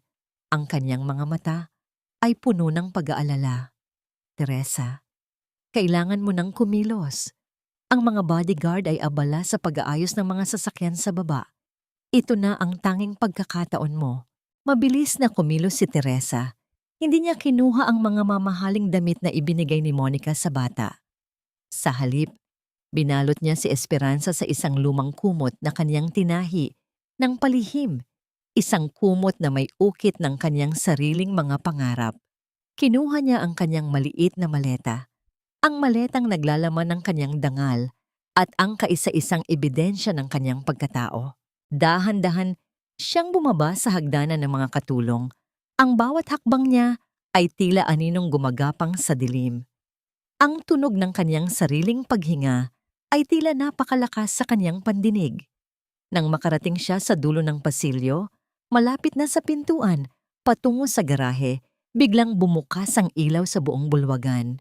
Ang tunog ng dahan-dahang pagpalakpak ay umalingaw-ngaw sa katahimikan ng gabi. Sabi ko na nga ba, ang isang aso ay laging babalik sa kaniyang pinagkainan bago ito tuluyang lumayas. Ang malamig na boses ni Donna Consolacion na lumabas mula sa likod ng malaking haligi. Nakatayo siya doon, hawak ang kaniyang baston, at ang kaniyang mga mata ay nagniningning sa katuwaan habang nakatingin sa maletang hawak ni Teresa. Tumigil ang mundo ni Teresa. Ang kanyang puso ay tila gustong tumalon sa kanyang dibdib. Nakatayo siya doon, karga ang sanggol, habang ang anino ng matandang babae ay uunti-unting lumalaki sa sahig. Saan ka pupunta, Teresa? Akala mo ba ay hahayaan kitang itakas ang kaisa-isang alas ng pamilya Alvarez? Ang tanong ni Donna Consolacion, habang ang mga bodyguard ay nagsisimulang lumitaw sa kanyang likuran. Ibigay mo sa akin ang batang yan, Teresa, bago ko pa iutos sa aking mga tauhan na baliin ang bawat buto sa iyong katawan at itapon ka sa labas na parang basang-basahan. Ang boses ni Donna Consolacion ay tila isang lason na dahan-dahang gumagapang sa hangin ng malaking bulwagan. Ang kaniyang mga mata ay nanlilisik, puno ng kagalakan sa pagkakataong muling durugin ang kaisa-isang taong naglakas loob na suwayin siya. Sa likuran niya, ang mga bodyguard ay tila mga aninong handang sumunggab. Ang kanilang mga muka ay walang emosyon habang unti-unting pinaliligiran si Teresa. Naramdaman ni Teresa ang malamig na pawis na dumadaloy sa kaniyang likuran. Ang kaniyang puso ay tumitibok ng mabilis, tila isang ibong nakakulong sa isang hawla na pilit na humihingi ng kalayaan. Mahigpit niyang niyakap si Esperanza, ramdam ang munting paghinga ng sanggol sa kanyang dibdib. Ang kumot na kanyang tinahi ng buong pagmamahal ay tila naging kaisa-isang taming na naghihiwalay sa kanila mula sa kalupitan ng mga Alvarez. Hinding-hindi niyo na muling mahahawakan ang anak ko. Ang sagot ni Teresa. Ang kaniyang boses ay nanginginig, ngunit may isang uri ng tatag na hindi kailanman naririnig ni Donna Consolacion noon. Tapos na ang panahon ng iyong paghahari-harian, senyora. Ang bawat luhang pumatak sa sahig na ito ay sisingilin ko sa inyo. Isang mapanuyang tawa ang kumawala sa mga labi ng matandang babae. At sino ang magliligtas sa iyo? Ang matandang hardinerong yon? O ang iyong mga pangarap na gawa sa hangin? Kunin ang bata.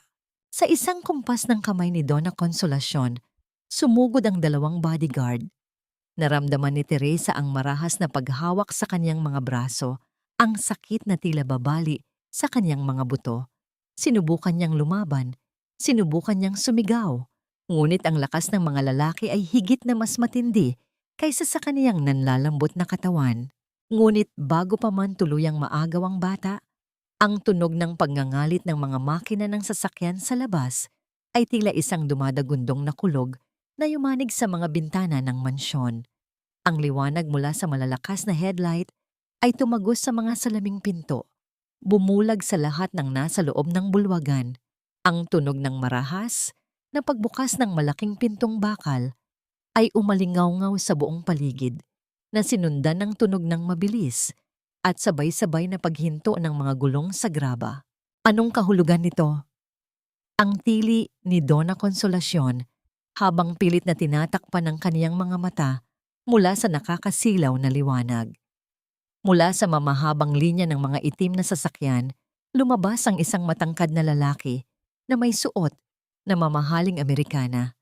Sa kaniyang tabi ay si Mang Lando na ngayon ay hindi na nakayuko, kundi nakatayo ng may taas noong dangal. Ang lalaki ay si Attorney Valdez, ang huling tapat na kaibigan ni Alejandro Cross. Ang kahulugan nito, Senyora Alvarez, ay ang pagtatapos ng inyong pananakop sa pagkatao ni Teresa Cross. Ang boses ni Attorney Valdez ay puno ng awtoridad at lamig. Kami ay narito sa ilalim ng utos ng korte at ng pamunuan ng Cross Bank. Ang anumang pagtatangkang pigilan ang pag-alis ng aking kliyente ay ituturing na kidnapping at illegal detention. Tila nawalan ng hangin si Donna Consolacion. Ang kaniyang mga tauhan na kanina ay napakabangis ay dahan-dahang binitawan si Teresa nang makita ang dami ng mga armadong escort na pumasok sa loob ng mansyon. Ito ang kaniyang golden moment. Lumakad si Teresa patungo sa pinto, hindi na bilang isang alipin, kundi bilang isang reynang binabawi ang kaniyang trono. Sa bawat hakbang niya sa ibabaw ng marmol na sahig, tila may mga tanikalang napapatid sa kaniyang paanan. Nang makarating siya sa tapat ni Donna Consolacion, huminto siya at tumingin ng diretso sa nanlilisik na mga mata ng matanda. Ang mansyong ito ay itinayo sa mga kasinungalingan, senyora. Ang bulong ni Teresa, ang kaniyang boses ay kalmado na tila isang malalim na dagat. At ang mga kasinungalingang iyon ang mismong lulunod sa inyo.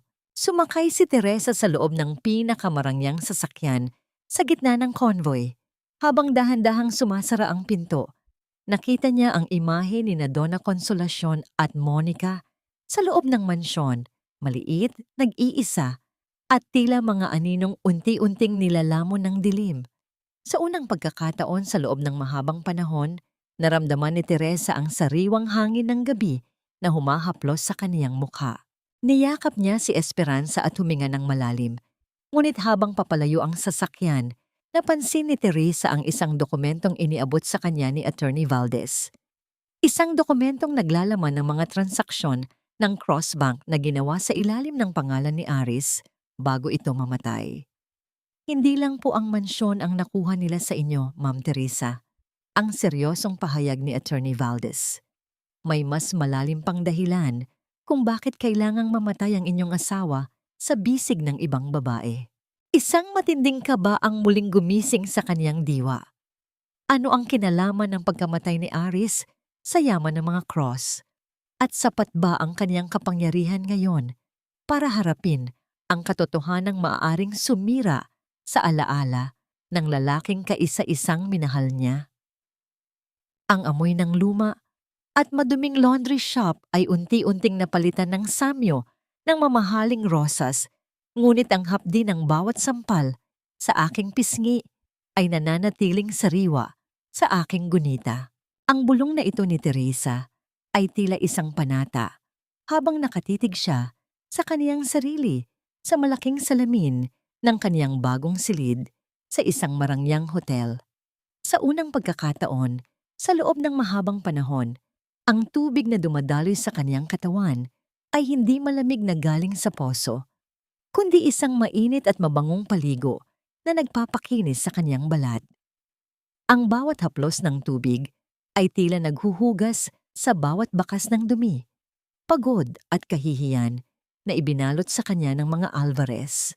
Binalot ni Teresa ang kanyang katawan ng isang telang seda na kasing lambot ng kanyang mga pangarap.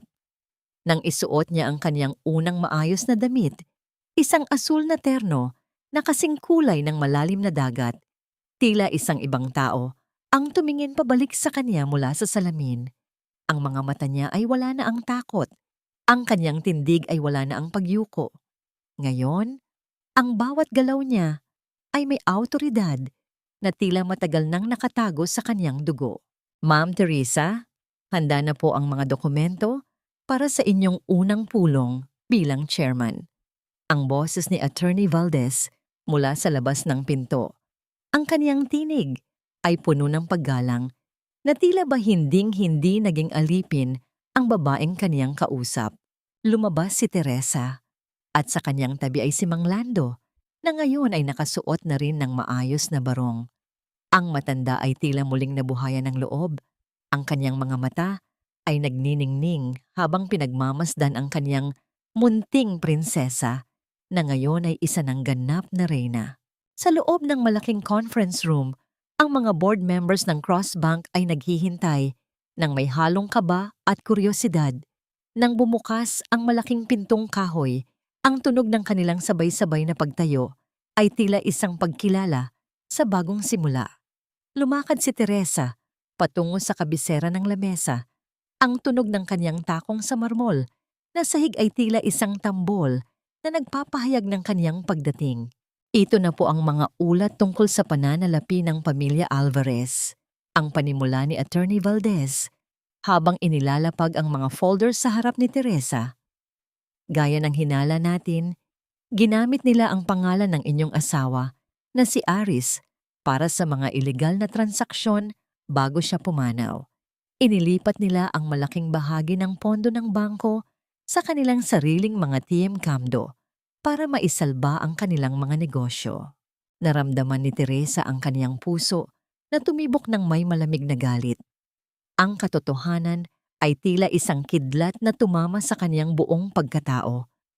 Hindi lamang siya ginawang alipin, ginamit din nila ang kaniyang namayapang asawa bilang isang instrumento ng kanilang kasakiman. Ang bawat sentimong ninakaw nila ay katumbas ng bawat luhang pumatak sa kaniyang pisngi habang siya ay naglalaban ng kanilang mga dumi. Ma'am, ano po ang gusto niyong gawin? Ang tanong ng isa sa mga board members. Ang kaniyang boses ay puno ng pagkainip. Ito ang kaniyang golden moment. Tumingin si Teresa sa singsing na cross sa kaniyang daliri. Ang ningning nito ay tila sumasalamin sa kaniyang bagong determinasyon. Hindi na siya ang babaeng nagmamakaawa para sa pagkain. Siya na ang may-ari ng pagkain, ng lamesa, at ng buong gusaling ito. I freeze ang lahat ng kanilang accounts. Ang utos ni Teresa. Ang kaniyang boses ay kalmado, ngunit may talim, na tila isang bagong hasang patalim. Ngayong oras na ito, putulin ang lahat ng kanilang credit lines. Gusto ko, paggising nila bukas, mararamdaman nila ang lamig ng kalsada na ipinaranas nila sa akin. At ihanda ang audit team. Lilinisin natin ang bawat dumi na iniwan nila sa bangkong ito. Ang bawat salita ni Teresa ay tila isang utos mula sa langit. Ang kapangyarihang hawak niya ngayon ay hindi lamang para sa kanyang sarili, kundi para sa katarungan ni Esperanza at sa alaala ng kanyang mga magulang. Habang papalubog ang araw sa Manila Bay, nakatayo si Teresa sa balkonahe ng kanyang opisina. Karga ang mahimbing na natutulog na si Esperanza. Ang hangin ay tila bumubulong ng tagumpay. Ngunit sa gitna ng kaniyang katahimikan, isang tawag mula sa kaniyang sekretarya ang bumasag sa kaniyang kapayapaan. Ma'am, may isang babae pong nagwawala sa lobby. Sinasabi niya na siya ang tunay na asawa ni Aris Alvarez at may hawak siyang testamento na magpapatunay na sa kanya dapat mapunta ang lahat. Ang kaba sa dibdib ni Teresa ay muling nagbalik. Si Monica ba yon? O may isa pang anino mula sa nakaraan ni Aris na hindi pa niya alam? Paano kung ang pagbawi niya sa kanyang yaman ay maging mitya ng isang mas madugupang labanan para sa pangalan ng kaniyang asawa? Bakit hindi gumagana ang ilaw? Monica, tawagan mo ang electric company. Hindi maaring magtagal ang ganitong kadiliman sa loob ng aking mansyon. Ang boses ni Donna Consolacion ay umalingaw-ngaw sa madilim na pasilyo ng mansyong Alvarez. Ngunit sa pagkakataong ito, wala itong kapangyarihan. Ang kaniyang boses ay nanginginig sa takot. Tila isang luma at kalawanging kampana na pilit na pinatutunog sa gitna ng isang libing. Sa kaniyang tabi, si Monica ay pilit na pinipindot ang kaniyang cellphone. Ngunit ang screen nito ay nagpapakita lamang ng babala na ang kanyang account ay pansamantalang sinuspendi. Ang katahimikan sa loob ng bahay ay tila isang mabigat na kumot na sumasakal sa kanila. Wala ang ugong ng aircon, wala ang liwanag ng mga mamahaling chandelier. Ang tanging naririnig ay ang mabilis at takot na paghinga ng dalawang babaeng dati ay akala mo'y mga diyosa ng karangyaan. Mama, lahat ng cards ko ay declined. Pati ang tubig pinutol na rin nila. Ang tili ni Monica, ang kaniyang boses ay punong-puno ng isterya. Anong nangyayari? Hindi ito maaari. May pera tayo. Marami tayong pera. Ngunit ang katotohanan ay tila isang malupit na sampal na unti-unting gumigising sa kanila. Ang kasibuhan at bango ng kanilang buhay ay napalitan ng amoy ng luma at saradong silid. Wala silang magawa kundi ang lumabas at harapin ang mundong dati ay kanilang minamaliit. Nang makarating sila sa tapat ng Crossbank, ang institusyong tila naging mitya ng kanilang biglang pagbagsak. Ang kanilang anyo ay malayo sa dating marangya. Ang buhok ni Monica ay gulo-gulo at ang mukha ni Donna Consolacion ay tila isang tuyot na lupa na walang koloreteng nagtatago sa kaniyang katandaan. Nasaan ang inyong manager? Ang sigaw ni Donna Consolacion sa lobby ng bangko. Ang kaniyang baston ay marahas na tumatama sa makintab na sahig. Lumilikha ng isang tunog na tila nagpapahayag ng kaniyang kawalan ng kontrol. Ibalik niyo ang aking mga accounts. Hindi niyo ba alam kung sino ang kinakalaban niyo? Ang mga tao sa loob ng bangko ay dahan-dahang huminto sa kanilang ginagawa. Ang mga bulungan ay tila mga aninong nakapaligid sa kanila. Punong-puno ng panunuya at panghuhusga. Ang mga dating yumuyuko sa kanila ay ngayon ay nakatingin na ng may halong pandidiri. Sa loob ng chairman's office, nakatayo si Teresa sa likod ng malaking salaming dingding. Pinagmamasdan ang gulo sa lobby sa pamamagitan ng security monitor. Ang kaniyang golden moment ay dumating nang makita niya ang kaniyang sarili sa refleksyon ng screen. Kalmado, matatag, at malaya. Dati, siya ang nakaluhod sa kanilang paanan, nagmamakaawa para sa kaunting awa. Ngayon, siya ang may hawak ng kanilang kapalaran sa kaniyang mga daliri. Naramdaman ni Teresa ang isang matinding lungkot na humalo sa kaniyang tagumpay. Hindi dahil sa awa para sa kanila, kundi dahil sa pagkaunawa na ang kapangyarihan at yaman ay tila mga bula na madaling mawala kapag ito ay itinayo sa baluktot na pundasyon. Papasukin niyo sila. Ang kaniyang maikling utos sa intercom, ang kaniyang boses ay tila isang malamig na hangin na nagpatahimik sa ingay sa labas. Nang bumukas ang pinto ng opisina, pumasok si Donna Consolacion at Monica na tila mga lobong naghahanap ng biktima. Ngunit nang dahan-dahang humarap ang civil chair at tumambad sa kanila ang mukha ni Teresa, na ngayon ay nababalutan ng perlas at ang singsing na cross ay nagniningning sa kaniyang daliri. Tila huminto ang tibok ng kanilang mga puso. Ang tunog ng pagbagsak ng baston ni Donna Consolacion sa sahig ay tila ang huling hininga ng kanilang dangal. Ang kaniyang bibig ay bumukas, ngunit walang salitang lumabas. Si Monica naman ay napaatras. Ang kaniyang mga mata ay nanlaki sa takot na tila nakakita ng isang multo mula sa kaniyang madilim na nakaraan. Teresa? Ang tanging naibulalas ni Donna Consolacion, ang kaniyang tinig ay isang basag na bulong. Hindi, senyora, ang sagot ni Teresa habang dahan-dahang tumatayo at lumalapit sa kanila. Ako si Teresa Cross, ang anak ng lalaking pinagnakawan niyo ng buhay at ang inang pinagnakawan niyo ng anak. Ngayon, dumating na ang oras ng pagbabayad. Inilabas ni Teresa ang isang makapal na folder at ibinalibag ito sa gitna ng lamesa. Ang bawat pahina doon ay naglalaman ng mga video ng kanilang pagmamaltrato sa kanya. Ang mga dokumento ng human trafficking at ang mga ilegal na transaksyong ginawa nila sa ilalim ng pangalan ni Aris. Ngayong araw na ito, hindi lang pera ang kukunin ko sa inyo. Ang panata ni Teresa, ang kanyang mga mata, ay nagniningning sa gitna ng kanyang galit. Kukunin ko rin ang inyong kalayaan, ang inyong pangalan, at ang bawat pagkakataon na muli niyo pang makita ang liwanag ng araw sa labas ng rehas. Isang matinding katahimikan ang bumalot sa opisina bago ang tili ni Monica ay muling bumasag sa hangin.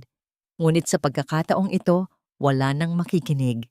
Ang tunog ng mga yabag ng mga pulis na papalapit sa labas ng pinto ay tila ang huling hatol ng katarungan. Paano tatanggapin ni Donna Consolacion ang kanyang pagkatalo sa kamay ng babaeng itinuring niyang basura? At anong huling alas ang ilalabas ni Monica para maisalba ang kanyang sarili? Kahit na ang ibig sabihin nito ay ang itaksil ang kanyang sariling biyenan. Ang katarungan ay hindi laging mabilis, ngunit kapag ito ay dumating, ito ay kasing tindi ng isang unos na walang ititirang nakatayo sa kaniyang dadaanan. Ang boses ni Teresa ay tila isang hatol na nagmumula sa langit habang nakatayo siya sa gitna ng kaniyang marangyang opisina. Ang katahimikan sa loob ng silid ay napakabigat. Ang tanging naririnig ay ang mahinang ugong ng centralized aircon na tila ba isang orasan na nagbibilang sa huling sandali ng kalayaan ng mga Alvarez. Si Donna Consolacion ay dahan-dahang napaupo sa mamahaling sofa. Ang kanyang muka ay tila naging abo sa putla. Ang kanyang mga kamay, na dati ay laging nakataas para manampal, ay nanginginig na ngayon habang nakatitig sa mga ebidensyang nakalatag sa lamesa. Sa kanyang tabi, si Monica ay parang isang batang nawawala sa gitna ng kalsada. Ang kanyang mga mata ay pabalik-balik sa pagitan ng pinto at kay Teresa. Teresa, iha, pag-usapan natin ito ng maayos. Ang pakiusap ni Donna Consolacion, ang kaniyang boses ay punong-puno ng pekeng lambot, na tila ba nakalimutan niya ang lahat ng pagpapahirap na ginawa niya. Pamilya pa rin tayo. Isipin mo si Aris, hindi niya magugustuhan na ang kaniyang ina at ang kaniyang asawa ay nag-aaway ng ganito. Asawa? Isang mapait na tawa ang kumawala sa mga labi ni Teresa. Ang asawang pinatay niyo dahil sa inyong kasakiman sa yaman? Ang pamilyang itinapon ako sa ulan habang dugo ang nagsisilang ng sanggol? Huwag niyo nang banggitin ang pangalan ni Aris sa harap ko dahil ang bawat titik nito ay lason sa aking pandinig. Ito ang kaniyang golden moment. Lumapit si Teresa kay Monica na ngayon ay nanginginig sa takot. Hinawakan niya ang baba nito, sapat lamang para pilitin itong tumingin sa kanyang mga mata. Akala mo ba ay hindi ko nalaman ang tungkol sa Singapore? Ang pagbebenta sa aking anak para maisalba ang inyong mga Team Camdo? Hindi ko ginusto iyon. Si Mama ang nagplano ng lahat. Ang tili ni Monica, ang kanyang boses ay puno ng pagkakanulo. Ang crucible of rivalry ay nagbago na. Ngayon, ang mga kontrabida ay nagsisimula ng kumagat sa isa't isa para maisalba ang sariling balat. Siya ang pumirma sa mga dokumento. Siya ang nakipag-usap sa mga human traffickers. Napilitan lang ako, Teresa. Ikaw na walang utang na loob na bata ka. Ang sigaw ni Donna Consolacion habang pilit na tumatayo at iwinawas-iwas ang kanyang baston kay Monica. Ang tunog ng pagtama ng kahoy sa carpet ay tila isang walang kwentang pagtatangka na bawi ng kaniyang autoridad. Naging magulo ang loob na ng opisina. Ang dalawang babaeng dati ay magkasabot sa kasamaan ay ngayon ay nagmumurahan at nagbibintang sa harap ni Teresa. Ang panonood sa kanila ay tila isang mapait na paalala kay Teresa kung gaano kababa ang lipo ng kaniyang kinagagalawan noon. Tumigil na kayo. Ang utos ni Teresa. Ang kaniyang tinig ay hindi sumisigaw, Ngunit nagpatahimik sa buong silid. Bumukas ang pinto at pumasok ang mga operatiba ng National Bureau of Investigation, NBI. Kasunod si Attorney Valdez. Ang tunog ng mga yabag ng kanilang mabibigat na sapatos sa makintab na sahig ay tila ang huling hakbang ng katarungan. Donna Consolacion Alvarez at Monica Santibanez, kayo ay inaresto sa mga kasong human trafficking, child abuse, at estafa through falsification of documents. Ang pahayag ng opisyal, naramdaman ni Teresa ang isang matinding ginhawa nang marinig ang tunog ng malamig na bakal na naglalapat sa mga pulso ni na Donna Consolacion at Monica. Ang tunog ng mga posas na umiikot at sumasara ay tila ang pinakamagandang musika na narinig niya sa buong buhay niya. Iyon ang tunog ng kaniyang kalayaan. Habang kinakaladkad sila palabas ng bangko, nakita ni Teresa ang mga empleyado na nakatitig ng may halong pagkagulat at katuwaan. Ang reyna ng kadiliman ay tuluyan ng bumagsak. "Magbabayad ka, Teresa! Isinusumpa kita!" Ang hiyaw ni Donna Consolacion bago siya tuluyang ipasok sa loob ng sasakyan ng mga pulis.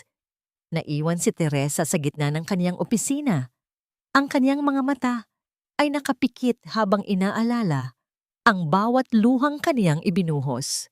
Ngunit sa gitna ng kaniyang tagumpay, may isang bagay na bumabagabag sa kanya. Isang liham na iniwan ni Attorney Valdez sa kaniyang lamesa. Isang liham na nahanap sa loob ng lumang baul ni Alejandro Cross. "Chairman, may isang bagay pa po kaming natuklasan sa huling pagsusuri ng mga accounts ni Aris." Ang seryosong pahayag ni Attorney Valdez. "Tila hindi aksidente ang pagkamatay ng inyong asawa. May mga bakas ng lason sa kanyang huling pagsusuri bago siya ilibing. At ang lason na yon ay galing sa isang gamot na tanging si Donna Consolacion lamang ang may access." Isang matinding panginginig ang bumalot kay Teresa. Hindi lamang pala siya pinahirapan. Tila may mas madilim pang lihim sa likod ng pagkamatay ni Aris na hindi pa niya lubos na nauunawaan. Makakaya ba ni Teresa na harapin ang huling katotohanan ito? O ang kanyang paghahanap ng katarungan ay magbubukas lamang ng mga sugat na hinding-hindi na maghihilom? Hindi ang mga bakal na rehas na ito ang tunay mong kulungan, kundi ang sarili mong kasamaan na matagal nang pumatay sa iyong kaluluwa bago ka pa man dinala rito.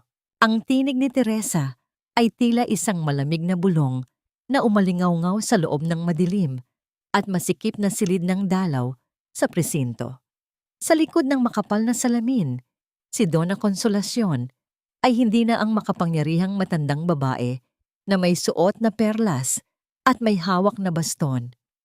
Ang kaniyang buhok ay gulo-gulo, ang kaniyang balat ay tila naging luma at tuyot na papel, at ang kaniyang mga mata ay wala ng ningning, kundi ang takot ng isang hayop na nasok sa bitag. Nakahawak si Teresa sa kaniyang mamahaling bag. Ang kaniyang mga daliri ay hindi nanginginig. Sa unang pagkakataon, nakita niya ang kaniyang kaaway nang walang anumang takot. Ang kaniyang golden moment ay dumating nang mapagtanto niya na ang katarungan ay hindi laging tungkol sa paghihiganti, kundi sa paglalantad ng katotohanang pilit na ibinaon sa limot. "Bakit mo ito ginawa, Donna Consolacion?" Ang tanong ni Teresa. Ang kaniyang boses ay punong-puno ng hapis. "Bakit mo nilason ang sarili mong anak? Bakit kailangan mong patayin si Aris para lamang maisalba ang iyong huwad na dangal?" Isang mapait na tawa ang kumawala sa mga labi ng matanda. Isang tunog na tila pagkiskis ng tuyong dahon sa semento. Dahil siya ay isang mahinang lalaki, Teresa, si Aris ay nakahandang ibenta ang mansyon at ang pangalan ng mga Alvarez para lamang sa kanyang mga bisyo at kay Monica. Mas pinili kong mamatay siya bilang isang bayani sa mata ng lipunan kaysa mabuhay siya bilang isang kahihiyan sa ating pamilya. Nanginig si Teresa hanggang sa kanyang kaibuturan habang unti-unting sumisiksik sa isip niya ang katotohanan. Walang hanggan ang kalupitan ni Donna Consolacion. Para rito, walang halaga kahit sariling kadugo kung kapalit naman nito ang pagprotekta sa huwad na dangal at imaheng matagal nang nabubulok sa likod ng marangyang pangalan ng kanilang pamilya. Sa kabilang bahagi ng presinto, narinig ni Teresa ang tili ni Monica habang kinakaladkad ito patungo sa kaniyang selda. Ang babaeng dati ay punong-puno ng kayabangan ay ngayon ay nagmamakaawa. Ang kanyang mamahaling damit ay punit-punit na at ang kanyang mukha ay nababalutan ng luha at dumi. Pinagtaksilan siya ng kanyang sariling pamilya. Itinanggi siya ng kanyang mga kaibigan at ngayon ay haharapin niya ang katotohanang siya ay wala ng kahit ano. Lumabas si Teresa sa presinto. Sinalubong siya ng sariwang hangin ng hapon. Pumunta siya sa lumang laundry shop ng mga Alvarez, ang lugar kung saan siya naging alipin. Ang lugar kung saan bawat patak ng kanyang pawis ay naging bahagi ng pundasyon. Sa isang kumpas ng kanyang kamay, ang karatula na may pangalang Alvarez Laundry ay dahan-dahang ibinaba ng mga tauhan. Ang tunog ng pagbagsak ng bakal na karatula sa sahig ay tila ang huling hininga ng kanyang paghihirap. Palitan niyo ito. Ang utos ni Teresa kay Mang Lando na ngayon ay kaniyang Chief of Security. Gawin niyo itong Esperanza Foundation. Dito, ang bawat inang biktima ng pang-aabuso ay magkakaroon ng bagong simula. Wala nang sino mga api sa kanila. Habang pinagmamasdan ni Teresa ang pagtatayo ng bagong karatula, naramdaman niya ang isang kamay na humawak sa kanyang palad. Si Esperanza, na ngayon ay malusog at punong-puno ng sigla, ay nakatingin sa kanya ng may matamis na ngiti. Ang munting haplos ng kanyang anak ay tila sapat na para burahin ang bawat latay ng nakaraan. Nakamit na ni Teresa ang katarungan. Ang mga Alvarez ay nabubulok na sa loob ng rehas, ang kanilang yaman ay nabawi na, at ang kaniyang pangalan ay muling luminis. Ngunit habang papalubog ang araw, may isang huling bagay pa siyang kailangang gawin. Isang huling pagbisita sa puntod ni Aris, hindi bilang isang biktima, kundi bilang isang babaeng marunong ng magpatawad para sa kaniyang sariling kapayapaan. Makakaya ba ni Teresa na tuluyang palayain ang kaniyang puso mula sa anino ng nakaraan? At ano ang aral na kaniyang iiwan para sa kaniyang anak upang hindi na muling maulit ang kasaysayan ng poot at kasakiman? Ang pinakamabigat na pasanin ay hindi ang dumi ng nakaraan, kundi ang bigat ng galit na pilit nating itinatago sa ating dibdib, na tila isang lason na dahan-dahang pumapatay sa ating kakayahang muling magmahal. Ang bulong na ito ni Teresa ay tila isang marahang haplos ng hangin habang nakatayo siya sa harap ng puntod ni Aris. Ang sementeryo ay nababalutan ng katahimikan ng dapit hapon. Ang huling sinag ng araw ay nagbibigay ng gintong liwanag sa puting marmol. Wala nang ingay ng baha, wala nang hiyaw ng sakit. Ang tanging naririnig ay ang marahang pagaspas ng mga dahon at ang malayo at banayad na huni ng mga ibon. Inilapag ni Teresa ang isang puting rosas sa ibabaw ng nitsyo. Pinagmasdan niya ang pangalang nakaukit doon, Aris Alvarez. Sa loob ng mahabang panahon, ang pangalang ito ay naging simbolo ng kaniyang pagdurusa, ng kaniyang pagiging biktima, at ng kaniyang bawat luhang pumatak sa gitna ng gabi. Ngunit ngayon, habang pinagmamasdan niya ang kaniyang refleksyon sa makintab na bato, wala na siyang nararamdamang galit. Ang kaniyang pusong kristal, na dati ay nababalutan ng yelo at takot, ay dahan-dahan nang natutunaw, nagiging isang malinaw at payapang batis. Pinapatawad na kita, Aris. Ang kaniyang mahinang sabi, ang kaniyang boses ay punong-puno ng katapatan. Hindi dahil karapat-dapat ka sa kapatawaran, kundi dahil karapat-dapat ako sa kapayapaan. Pinapalaya ko na ang aking sarili mula sa anino mo, upang ang kaisa-isang alaalang iiwan ko sa ating anak ay hindi ang puot, kundi ang liwanag. Isang matinding ginhawa ang bumalot sa kanyang buong pagkatao. Ang bawat latay sa kanyang puso ay tila dahan-dahang naghihilom, nag-iiwan ng mga pilat na magpapaalala sa kanyang katatagan Sa halip na sa kaniyang sakit, mula sa sementeryo, nagtungo si Teresa sa Esperanza Foundation. Ang dating madilim at amoy Clorox na laundry shop ay isa na ngayong makulay at maaliwalas na tahanan. Ang tunog ng mga makina ay napalitan na ng tunog ng mga tawa ng mga batang naglalaro at ang masayang kwentuhan ng mga inang binibigyan ng bagong pagkakataon. Doon, nakita niya si Mang Lando na masayang tinuturuan ng ilang mga bata sa pagtatanim sa munting garden sa harap.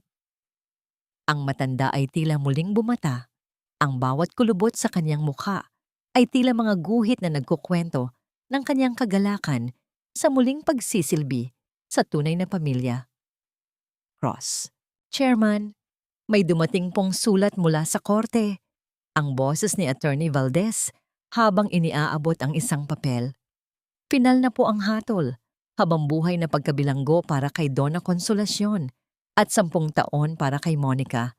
Wala na po silang anumang karapatan na muli kayong gambalain.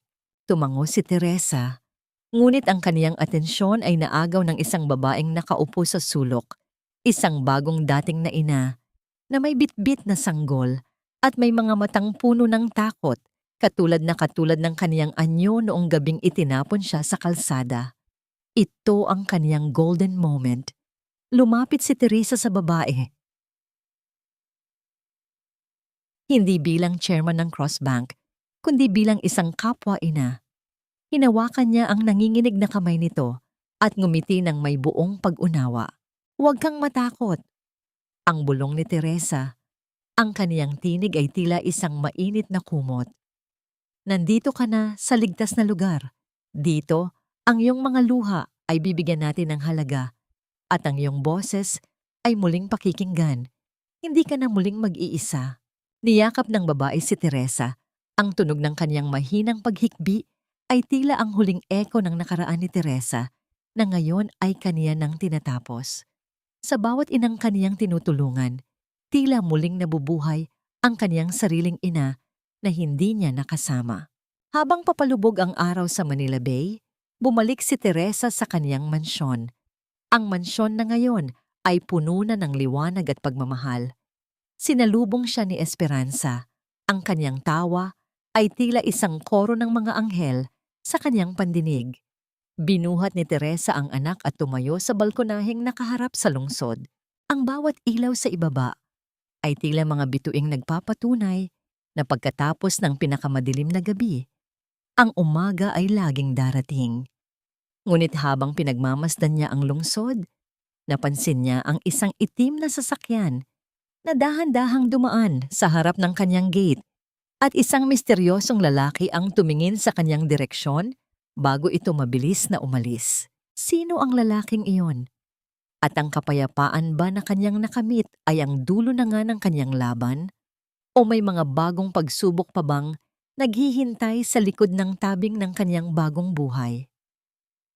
Ang tunay na liwanag ay hindi nagmumula sa sikat ng araw na humahalik sa ibabaw ng Manila Bay, kundi sa apoy ng isang pusong tumangging mamatay sa gitna ng unos at mas piniling maging kanlungan para sa mga nawawala.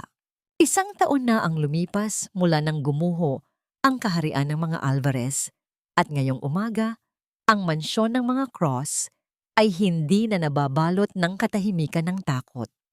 Ang bawat sulok nito ay puno ng samyo ng sariwang bulaklak ng ilang-ilang at ang marahang himig ng musikang nagmumula sa hardin. Sa balkonaheng nakaharap sa dagat, nakatayo si Teresa habang pinagmamasdan ang dahan-dahang pagakyat ng araw sa langit. Ang kaniyang kasuotan ay simple lamang. Isang puting lino na tila sumasalamin sa kaniyang payapang kalooban. Wala na ang mga bakas ng pagod sa kaniyang mukha. Ang kaniyang mga mata, na dati ay lawa ng mga luha, ay naging kasing linaw na ng kristal na dumaan sa matinding apoy.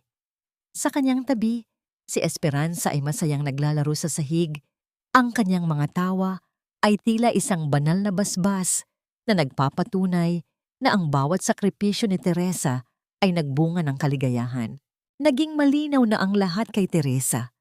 Pinatawad na niya ang kanyang sarili sa mga taon ng kanyang pananahimik At pinatawad na rin niya ang mga taong kumuha sa kanyang dangal. Hindi dahil naging mabuti sila, kundi dahil ayaw niyang bitbitin ang bigat ng kanilang kasamaan sa kaniyang bagong buhay. Sa loob ng kaniyang puso, natagpuan niya ang tunay na kapayapaan, isang uri ng katahimikang hindi na kayang gambalain ng anumang sigwa. Ang Esperanza Foundation ay naging isang matatag na haligi para sa mga kababaihan. Doon, napatunayan ni Teresa na ang tunay na yaman ay hindi nasusukat sa bilang ng pera sa loob ng kaisipan ng bangko, kundi sa bilang ng mga buhay na nabago at mga pusong muling nabigyan ng pag-asa.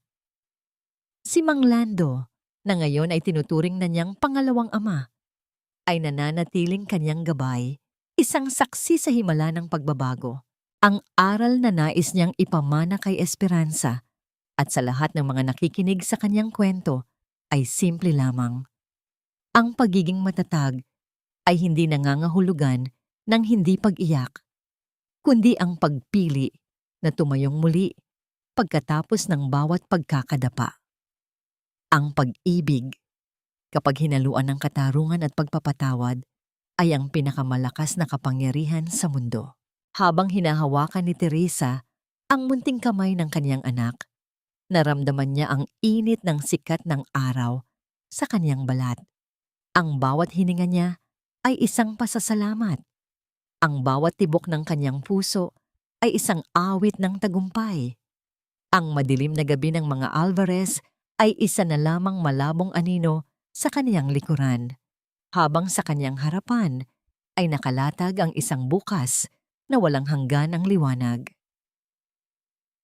Ang liwanag ng dapit hapon sa Manila Bay ay tila isang mainit na yakap na nagpapatunay na ang bawat luhang pumatak ay may katumbas na ligaya at ang bawat hapdi ng kahapon ay naging pundasyon ng isang mas matatag na bukas.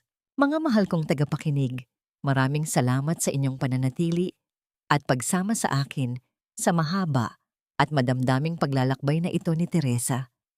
Habang isinusulat ko ang mga tagpong iyon, lalo na ang bahagi kung saan walang awang itinapon si Teresa sa gitna ng bagyo habang duguang isinisilang ang kanyang anak, hindi ko mapigilang mapaluha at makaramdam ng matinding udyok na ipagtanggol siya. Ang kwentong ito ay hindi lamang bunga ng aking imahinasyon at pagsusumikap. Ito ay hango sa mga tunay na hinaing at tagumpay ng mga kababaihang aking nakasalamuha. Isa itong paalala na sa likod ng bawat tahi ng ating kapalaran, may kakayahan tayong ayusin ang ating sariling buhay. Ang ating buhay ay tila isang tilang tahi-tahi. Maaring may mga bahagi itong punit, may mga sinulid na nabuhol sa sakit, at may mga tusok ng karayom na nag-iwan ng sugat. Ngunit tandaan nyo, tayo ang may hawak ng karayom para muling habiin ang ating sariling dangal at lumikha ng isang obrang mas maganda pa sa dati nating nakasanayan. Sa inyong palagay, sapat na ba ang pagpapatawad na ibinigay ni Teresa sa mga Alvarez o nararapat lang na mas matindi pa ang naging parusa sa kanila? Sa mga sandaling ito, saan niyo po ba kami pinapakinggan? Baka po kayo ay nagluluto, naglalaba, o nagpapahinga pagkatapos ng isang mahabang araw.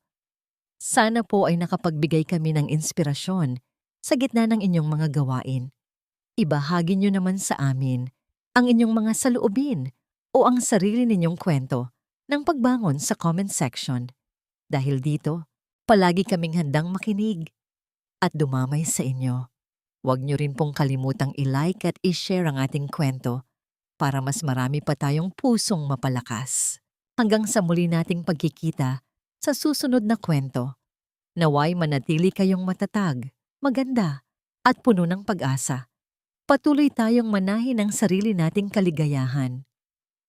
Pamagat ng kwento. Pusong Kristal, ang paghabi sa bagong bukas, paunawa. Ang lahat ng mga karakter at sitwasyon sa kwentong ito ay pawang katang-isip lamang na nilikha para sa layuning magbigay ng aliw at maghatid ng mga positibong mensahe sa buhay. Taniya.